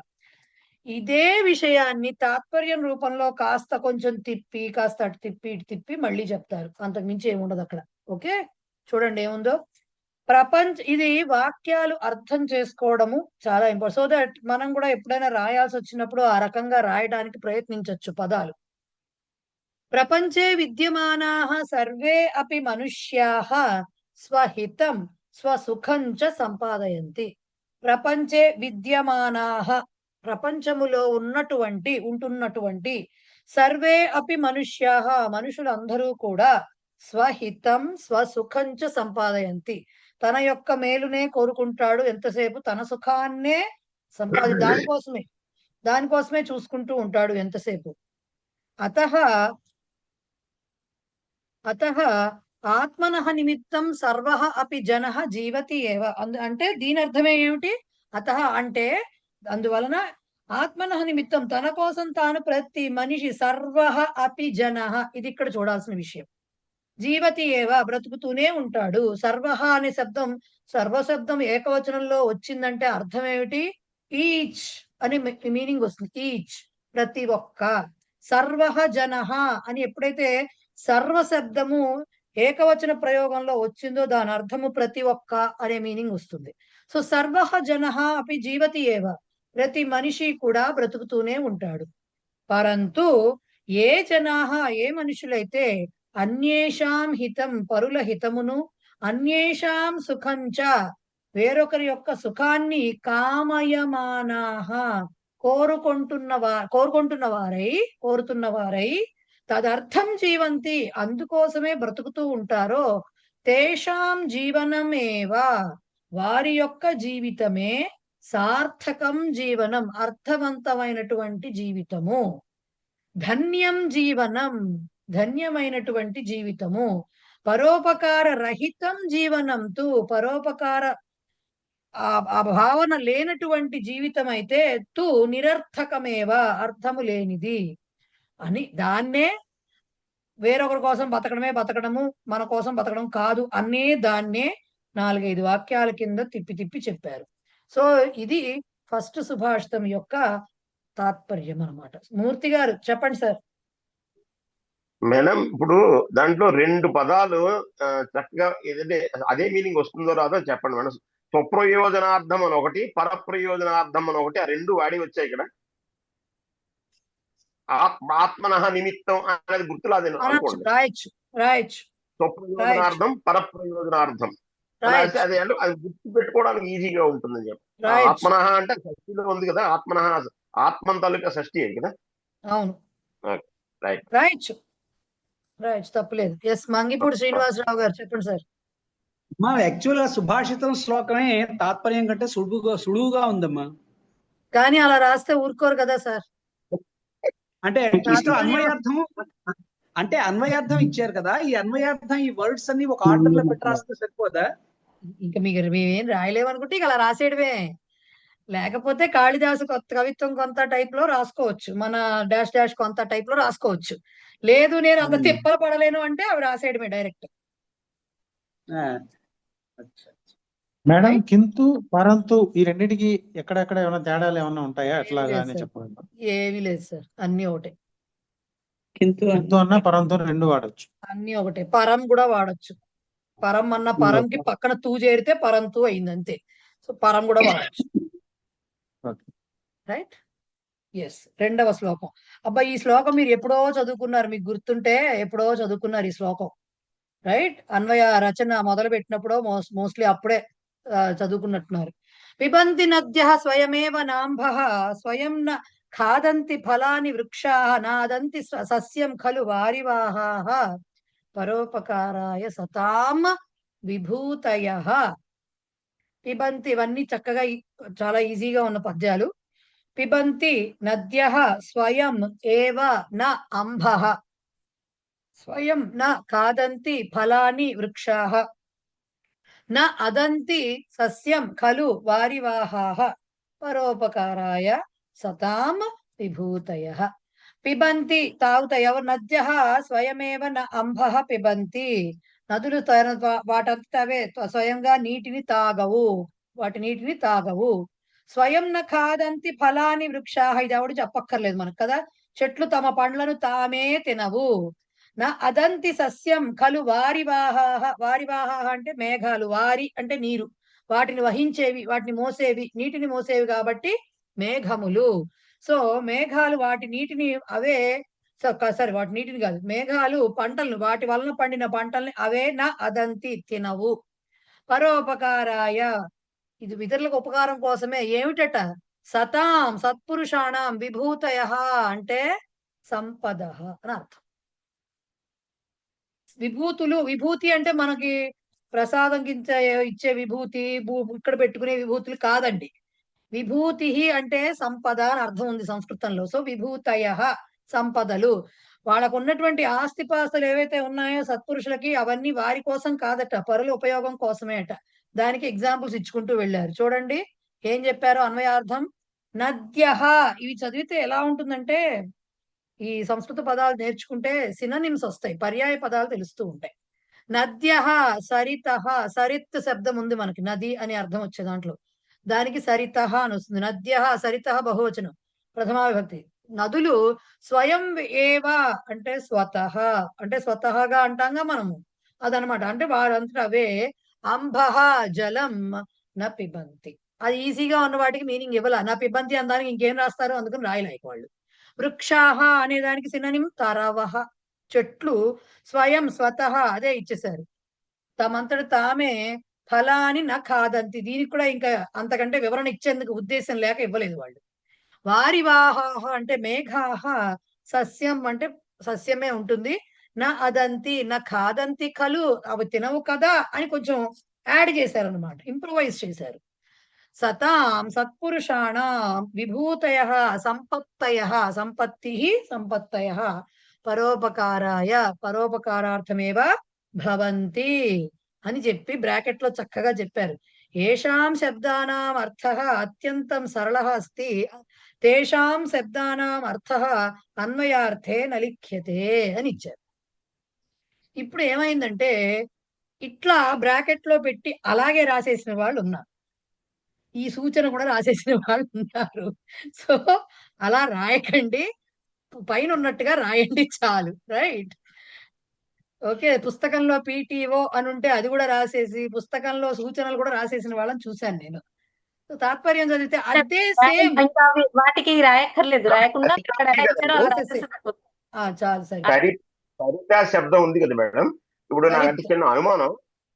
సరిత్ సరిత్ అంటే యా సరతి స సరిత్ అనత్త తెలీదు నాకు. మరి సరతి అంటే అంటే ప్రవహిస్తుందని కదా మేడం, కదా? అవును, జరుగుతుంది.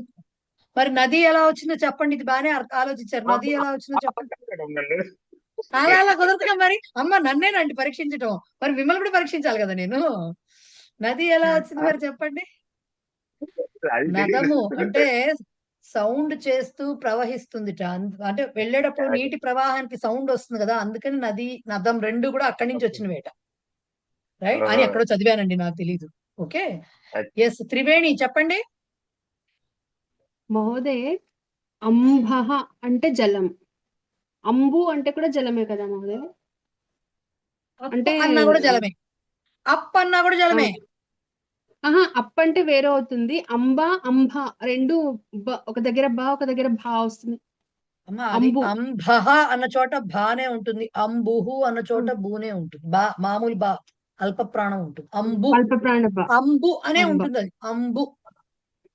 దానికి విసర్గలు సకారాలు ఉండవు. ఇది అంబస్ శబ్దం. ఇప్పుడు అంబహ అనేది మనశ్శబ్దంలా వస్తుంది తల్లి, అంబస్ అని వస్తుంది. ఓకే, అంబస్ సకారాంత శబ్దం నపుంసకలింగం అంబస్. అంబు ఉకారాంత నపుంసకలింగం మధు శబ్దంలా వస్తుంది, మధు శబ్దంలా వస్తుంది అంబు. ఓకే, ఇది ఈ అంబులో ఉన్నది అల్ప ప్రాణం, అంబస్ లో ఉన్నది మహాప్రాణం. మహాప్రాణం అంతే. రైట్, అంజనా గారు చెప్పండి. అనేది బేసిక్ గ్రామర్ డౌట్. ఈ ప్రీవియస్ సుభాషితంలో క్రియాపదం జీవతి అని 3 times ఉంది, అంటే ఇది 3 sentences. సో సెకండ్ సెంటెన్స్ ఇది కరెక్టా అని నేను అడుగుతాను. పరోపకారార్థం యహ జీవతి, ఇది ఒక సెంటెన్స్ ఎలా అవుతుందండి? ఇది ఇన్కంప్లీట్ కదా, అంటే అలా ఇలా కాదండి, రాయొచ్చా? అలా ఎలా ఇన్కంప్లీట్ అవుతుంది? మొత్తం రాయాలి కదా సెంటెన్స్. యహ పరోపకారార్థం జీవతి సహ ఏవ జీవతి, అది పూర్తి వాక్యం.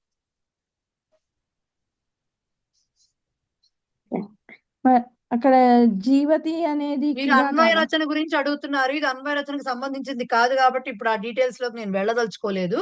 రైట్, బట్ రాయటం అయితే యహ తహ యత్ తత్ యహ అని వచ్చినప్పుడు మీకు మొత్తం వాక్యం రాయాలి. యహ పరోపకారార్థం జీవతి అంటే, ఇంకా చెప్పాలంటే పైన మానవ కిందకి తెచ్చుకోవచ్చు. యహ మానవ పరోపకారార్థం జీవతి సహ మానవ జీవతి అని బ్రాకెట్ లో వస్తుతః అని అధ్యాహారం చేసుకుని రాయొచ్చు. ఓకే, ఎస్, వెంకట నర్స్ గారు చెప్పండి సార్.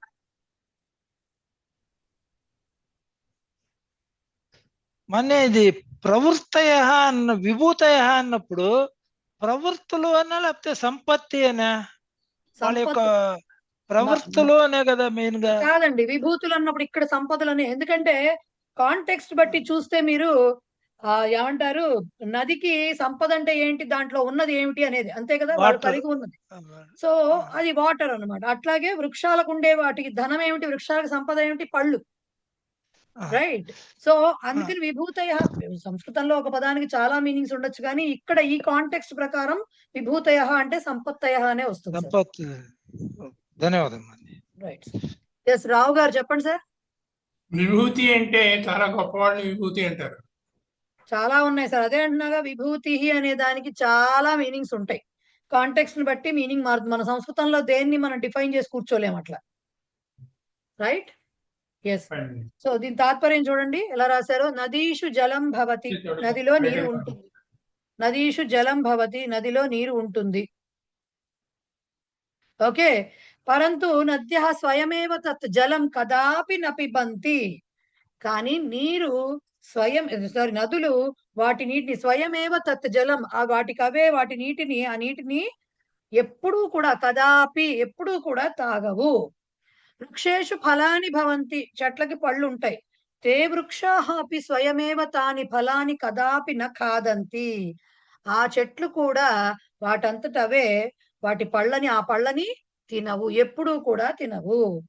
జలవర్షణేన, ఈ పదం చూడండి, జలవర్షణేన, జలము కురియడం ద్వారా సస్యాని, పంటలు యథా సమ్యక్ ప్రవృద్ధాని భవేయుః, ఎట్లా అయితే చక్కగా పెరుగుతాయో, పెరిగేట్టుగా అవుతాయో, తథా కుర్వంతి మేఘాః, మేఘాలు అలా చేస్తాయి. అంటే మేఘాలు వర్షం కురవడం ద్వారా పంటలు పెరిగేలా, పంటలు బాగా ఎట్లా అయితే పెరుగుతాయో అలాగా చేస్తాయట మేఘాలు. పరంతు కానీ తే స్వేన వర్ధితాని సస్యాని స్వయమేవ న ఖాదంతి, అవి స్వేన, వాటి ద్వారా తనంతట తన ద్వారా, వర్ధితాని సస్యాని, పెరగబడినటువంటి పెంచబడినటువంటి మన ఏమంటారు పంటలను అవే స్వయమేవ న ఖాదంతి. ఏవమేవ, అలాగే సజ్జనాః స్వసమీపే విద్యమానానాం సంపత్తీనాం ఉపయోగం స్వయం న కుర్వంతి, సత్పురుషులు స్వసమీపే, తమ యొక్క సమీపంలో ఉన్నటువంటి విద్యమానానాం ఉన్నటువంటి సంపత్తీనాం సంపదల యొక్క ఉపయోగమును స్వయం న కుర్వంతి, వారికి వారే చేసుకోరు. అపితు కాకుండా ఇంకేం చేస్తారు, పరోపకారార్థమేవ తాసాం వినియోగం కుర్వంతి, వాటి యొక్క ఉపయోగాన్ని ఎట్లా చేస్తారు, పరోపకారము కోసమే వాటి యొక్క ఉపయోగమును వినియోగమును చేస్తారు అనేది. అయితే ఇక్కడ ఈ భావం అంతా మీకు తెలియదని కాదు, ఇదేదో పెద్ద కష్టమైనటువంటి టెర్మినాలజీ వాడారని కాదు. ఇక్కడ తెలుసుకోవాల్సిన విషయాలు కింద నుంచి 3వ లైన్లో తే స్వేన వర్ధితాని స్వేన అనేది ఉంది. స్వ శబ్దంలో స్వేన, స్వ అంటే తన అనే వస్తుంది. చూసారు, స్వహ అనేది ఉంది, అక్కడ స్వం అని ఉంది, స్వేన, స్వస్య, స్వస్మాత్, స్వస్మై. జస్ట్ లైక్ సర్వశబ్దం ఎలా వస్తుందో ఈ స్వశబ్దం కూడా అన్ని విభక్తులు అలా వస్తాయి. అందుకని స్వేన వర్ధితాని ఇక్తా ప్రత్యయం వచ్చింది కాబట్టి కర్మణికి వెళ్ళింది కాబట్టి స్వేన తన చేత అనే అర్థంలో, అంటే ఆత్మనా అనే మాట కూడా రాసుకోవచ్చు అక్కడ స్వేన. ఓకే, అలాగే ఇంకొకటి ఏముందంటే ఇక్కడ తాసాం వినియోగం కుర్వంతి అన్నారు. దీన్ని బట్టి మనకి ఏమర్థం అవ్వాలి? సంపత్తి అనేది స్త్రీలింగ శబ్దము కాబట్టే తాసాం వచ్చింది, తేషాం రాకుండా. సంపత్తి కూడా మతి శబ్దం లాగా వస్తుంది. ఇవి నోట్ చేసుకోవాల్సిన విషయాలు. రైట్, ఇది మీకు 2వ సుభాషితము. క్లియర్? అర్థమైందా? అంజనా గారు మళ్ళీ డౌటా? ఓకే, లేదు మాన్య. పార్వతి గారు చెప్పండి. మాన్యే జలవర్షణేన అనేది దాని బదులు వృష్ట్యాహ అని కూడా వాడచ్చా? అంటే అది సస్యాని నపుంసకలింగం కాబట్టి జలవర్షణేన అని యూజ్ చేశారు అలా కదా. ఏం లేదండి, జలవర్షణేనా అనే రాయక్కర్లా. వృష్ట్యాహ అని రాయకూడదు. వృష్ట్యా అని తృతీయ విభక్తిలో రాయొచ్చు. తృతీయ వృష్ట్యా అని రాయొచ్చు. నీటిని రాయచ్చా? అంటే వాళ్ళు అక్కడ ఎందుకు ఆ మాట వాడారు అంటే వారి వాహాహ అని వచ్చి అది చెప్పడానికి నీటిని కురవడం ద్వారా అనే మాట వాడడానికి జలవర్షణేనా అన్నారు. మీరు అది రాయిపోయినా నష్టం లేదు, వృష్ట్యా అని రాయొచ్చు, తప్పేమీ లేదు. మేడం స్వవర్ధితాని అని కలిపి వచ్చాది, స్వేనవర్ధితాని బదులు స్వవర్ధితాని అని కలపచ్చు. కొంచెం ఈజీగా ఉంటుందని, అందుకంటే ఏం లేదు, కలపచ్చు, తప్పేం లేదు, కలపచ్చు. ఎందుకంటే మీకు చూస్తే మీరు అక్కడ స్వసమీపే అని రాశారా? రాశారు మేడం. స్వస్య సమీపే అని రాయక్కర్లా, స్వసమీపే. అలాగే స్వవర్ధిత అని కొంచెం ఈజీగా ఉంటుందని. రైట్, ఇంకెవరికైనా డౌట్స్ ఉన్నాయా?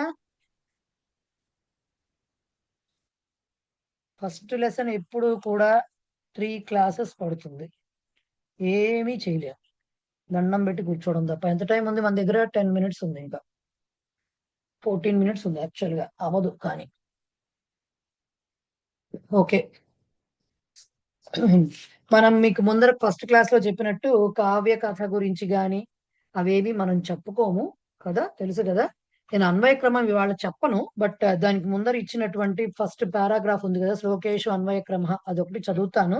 అండ్ దానికి సంబంధించి చిన్న చిన్న విషయాలు చెప్తాను. శ్లోకాలు మాత్రం, అన్వయ రచన మాత్రం మనం నెక్స్ట్ క్లాస్ లో, ఎందుకంటే అవ్వదు మొదలు పెడితే. ఇప్పుడు పైగా అవన్నీ పెద్ద పెద్ద సమాసాలు వస్తాయి కాబట్టి ఇప్పుడు ఎక్స్ప్లెయిన్ చేయడం కూడా, ఒక శ్లోకమే ఉంది బట్ ఎక్స్ప్లెయిన్ చేయడం కూడా నెక్స్ట్ క్లాస్ లో. ఇప్పుడు ఆల్రెడీ మీకు అయిన గ్రామర్ చాలు ఇవాళకి. సో మళ్ళీ పుస్తకం ఏది? సో అన్వయ రచనకి రాసిన ముందు ఒక పారాగ్రాఫ్ రాశారు వాళ్ళు.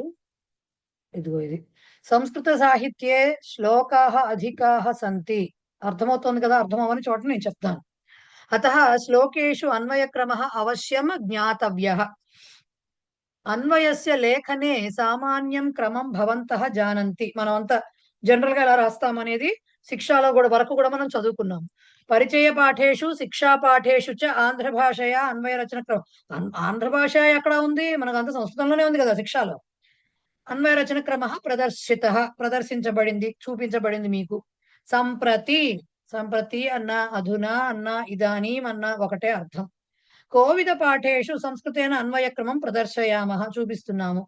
యత్ర కించిత్ విశేషః తత్ర ఆంధ్ర భాషయాపి వివరణం భవిష్యతి. ఎక్కడైతే కొంచెం స్పెషల్ గా ఉందో, కొంచెం వివరంగా కావాలో అక్కడ తెలుగు భాషలో కూడా వివరణ ఇచ్చాము.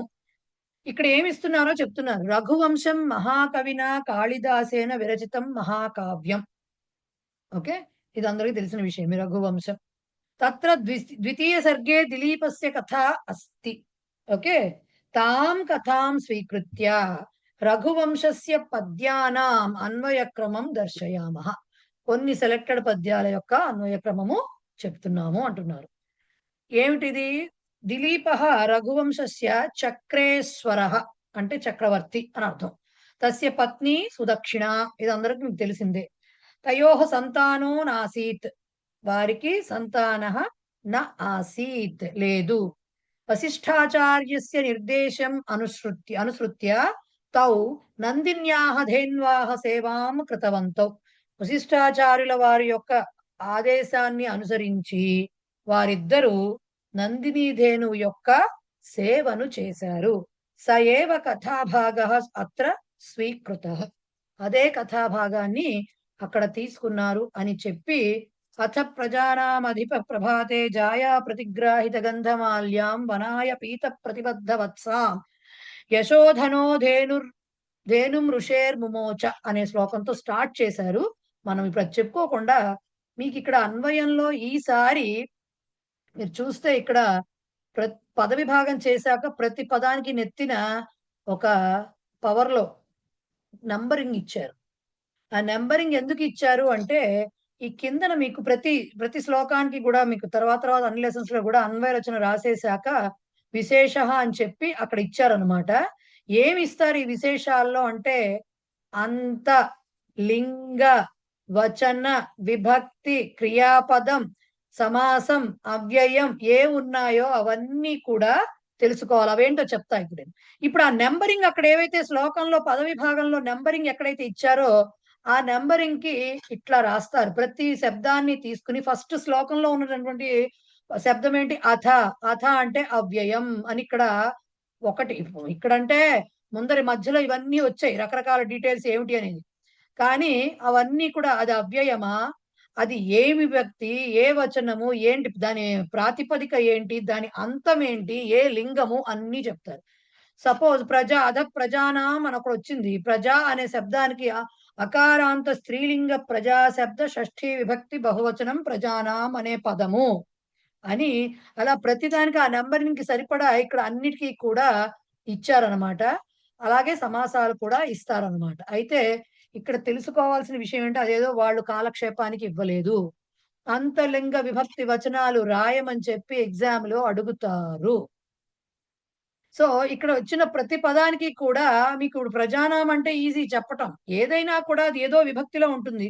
అది విభక్తిలో ఉందనుకోండి, అది ఏ అంతము, ఇప్పుడు రామేణ అని ఇచ్చారనుకోండి, వాళ్ళు రాయండి అంతలింగ విభక్తి వచనాలు రాయమంటే అకారాంత పుంలింగ రామశబ్ద తృతీయ విభక్తి ఏకవచనం ఇదంతా రాయాలి సంస్కృతంలో. వాళ్ళు ఏదో ఫస్ట్ లెసన్ లో తెలుగులో ఇచ్చారని తెలుగులో రాయకూడదు, సంస్కృతంలో రాయాలి. ఎందుకంటే తర్వాత నుంచి సంస్కృతంలోనే రాస్తారు.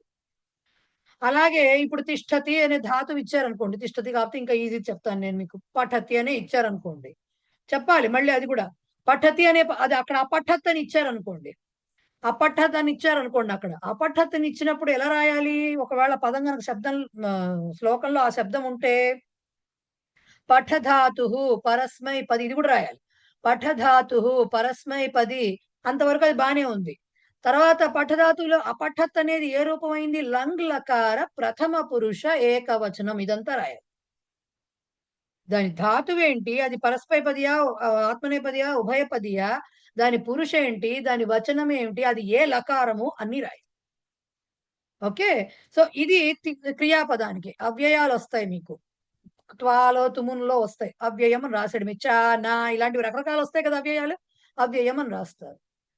ఈవెన్ మన ఏమంటారు, ఇంకా మనకు కొన్ని పదాలు మధ్యలో వస్తాయిలేండి, అవన్నీ వచ్చినప్పుడు కూడా అన్నిటికీ రాయాలి. ఎక్కువగా మీకు ఇక్కడ కనపడేవి లిట్ లకార క్రియాపదాలు కనపడతాయి. పరోక్ష భూతకాలం కోసం లిట్ లకారం వాడతాం కదా, దాని క్రియాపదాలు కనిపిస్తాయి అన్నమాట. సో బేసిక్ గా వాళ్ళు రాయమంటుంది ఏంటంటే, ఆ విశేషం అనేది వాళ్ళు ఏమేం చెప్పారు, నొటేషన్ ఎలా ఇచ్చారు పుస్తకంలో అంటే అబ్రీవేషన్ లాగా ఇస్తారు. అకారం పరస్మయ పద్యం అంటే పాప అని రాయటము, ఉభయపది అంటే ఊప అని రాయడం, అలాంటివి చెప్తారు. ఓకే, కానీ మనం పరీక్షలో మొత్తం ఎలాబరేటెడ్ గా రాయాల్సిందే. ఇస్తారు 5 మార్కులకో ఎంతకో ఉంటుంది ఆ క్వశ్చన్. కొన్ని పదాలు ఇస్తారు. సో మోస్ట్లీ అవి ఈ అన్వయ రచనలో ఉన్నటువంటి పదాల నుంచి వస్తాయన్నమాట. సమాసాలు కూడా ఇస్తారు. బట్ ఈ సమాసాలు ఏంటంటే ఫస్టే అర్థం కావు మీకు. ఫస్టే చెప్పినప్పుడు అర్థం కావు. అందుకని నేను ఈసారి ఏం చేద్దాం అనుకుంటున్నానంటే సమాసాలు మొట్టమొదట చెప్పను. సమాసాలు దీంట్లో ఈ ప్రతి అన్వయ రచనలో ప్రతి శ్లోకానికి కూడా సమాసాలు చెప్పుకుంటూ వెళ్తారు. అసలు మీకు సమాసాలు అంటే ఇంకా ఏమీ చెప్పకుండా అవి చెప్తే మీకు అర్థం కాదు. సో ఒకసారి సమాసాలన్నీ చెప్పుకోవడం అయ్యాక ప్రతి లెసన్ నుంచి మనం వాళ్ళు ఇచ్చిన సమాసాలు మళ్ళీ చెప్పుకుందాం. సమస్త పదాలన్నీ అప్పుడు విగ్రహ వాక్యాలు అవి చెప్పుకుందాం. అప్పుడు అర్థమవుతుంది మీకు. లేకపోతే అంత గాల్లో పోతూ ఉంటుంది, కంగారు పుట్టేస్తుంది. ఓకేనా? అలా చెప్పుకుందాం. సో ఇదండి విషయము. ఎవరైనా చెప్పదలుచుకుంటే చెప్పొచ్చు. అన్వయ రచన మాత్రం నెక్స్ట్ క్లాస్ లో, అంటే శుక్రవారం, ఇవాళ ఏమన్నా సోమవారం, గురువారం క్లాస్ లో చెప్తాను. నన్ను అడగదలుచుకుంటే అడగచ్చు, లేదంటే మనం క్లాస్ క్లోజ్ చేసుకోవచ్చు.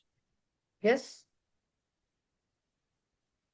ఏమన్నా అర్థమైనాయా? తద్దితాలు అవి ఇవి విభక్తులు అవి రాసేది అన్వయ రచన కాకుండా విడిగా ఉంటుంది ఆ క్వశ్చన్, అంతే కదా?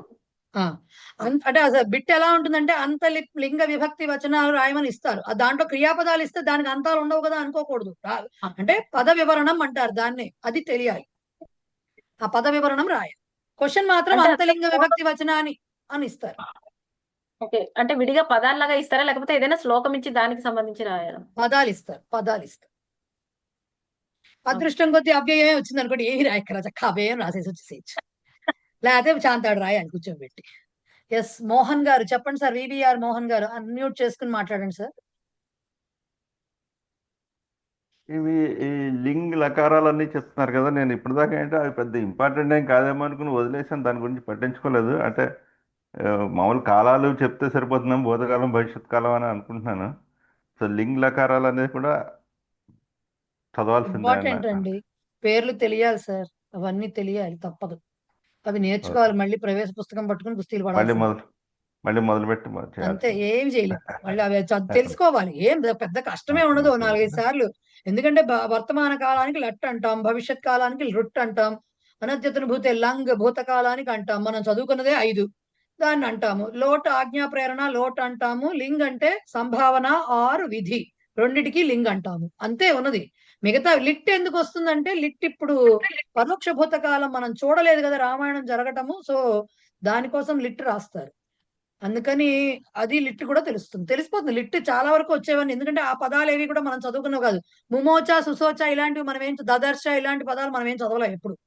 ఏ లకారాల్లో మనకు వచ్చిన 5 చదవలా. సో అది లిట్. అంతకుమించి మీకు ఇంకేం రావు. చెప్పండి సార్. ఇప్పుడు సంభావన విధి రెండిటికి మనం అక్కడ ఒకటే వాడుతుంటామా? ఎస్, సంభావనకి దాన్ని అందుకనే విధిలింగ్ అని కూడా అంటారండి. సంభావన ఆర్ విధిలింగ్ ఎలా తెలుస్తుంది అంటే కాంటెక్స్ట్ ని బట్టి. కానీ మీకు పరిచయాలు ఏం చేశారంటే కర్తరిలో అది సంభావనార్థం కింద చెప్పారు, కర్మణిలోనేమో విధి కింద తవ్యతనియర్ చెప్పారు చెప్పకుండా. బట్ లింగ్ లకారము సంభావనకి వాడతాము, విధికి వాడతాము. ఆశీర్లింగ్ వేరే ఉంటుంది, దాని రూపాలు వేరే ఉంటాయి. అది మనం వాడట్లేదు. సో వాడు ఇచ్చిన ప్యాటర్న్ ని మనం రెండింటికి వాడచ్చు. రెండింటికి కూడా అది కరెక్ట్ కిందే చూపించాడు, అట్లాగే వాడాలి. Okay, thank you. Right. Pratap sir చెప్పండి సార్. మళ్ళీ ఒకవేళ 4 నిమిషాలే ఉంది, వీళ్ళు డౌట్లతోటి ఇది ఉంటుంటే ఒక్కసారి ఒక 5 నిమిషాలకు లాగిన్ అవ్వాల్సి వస్తుంది. ముందరే చెప్పాను, అందుకని చెప్పండి సార్.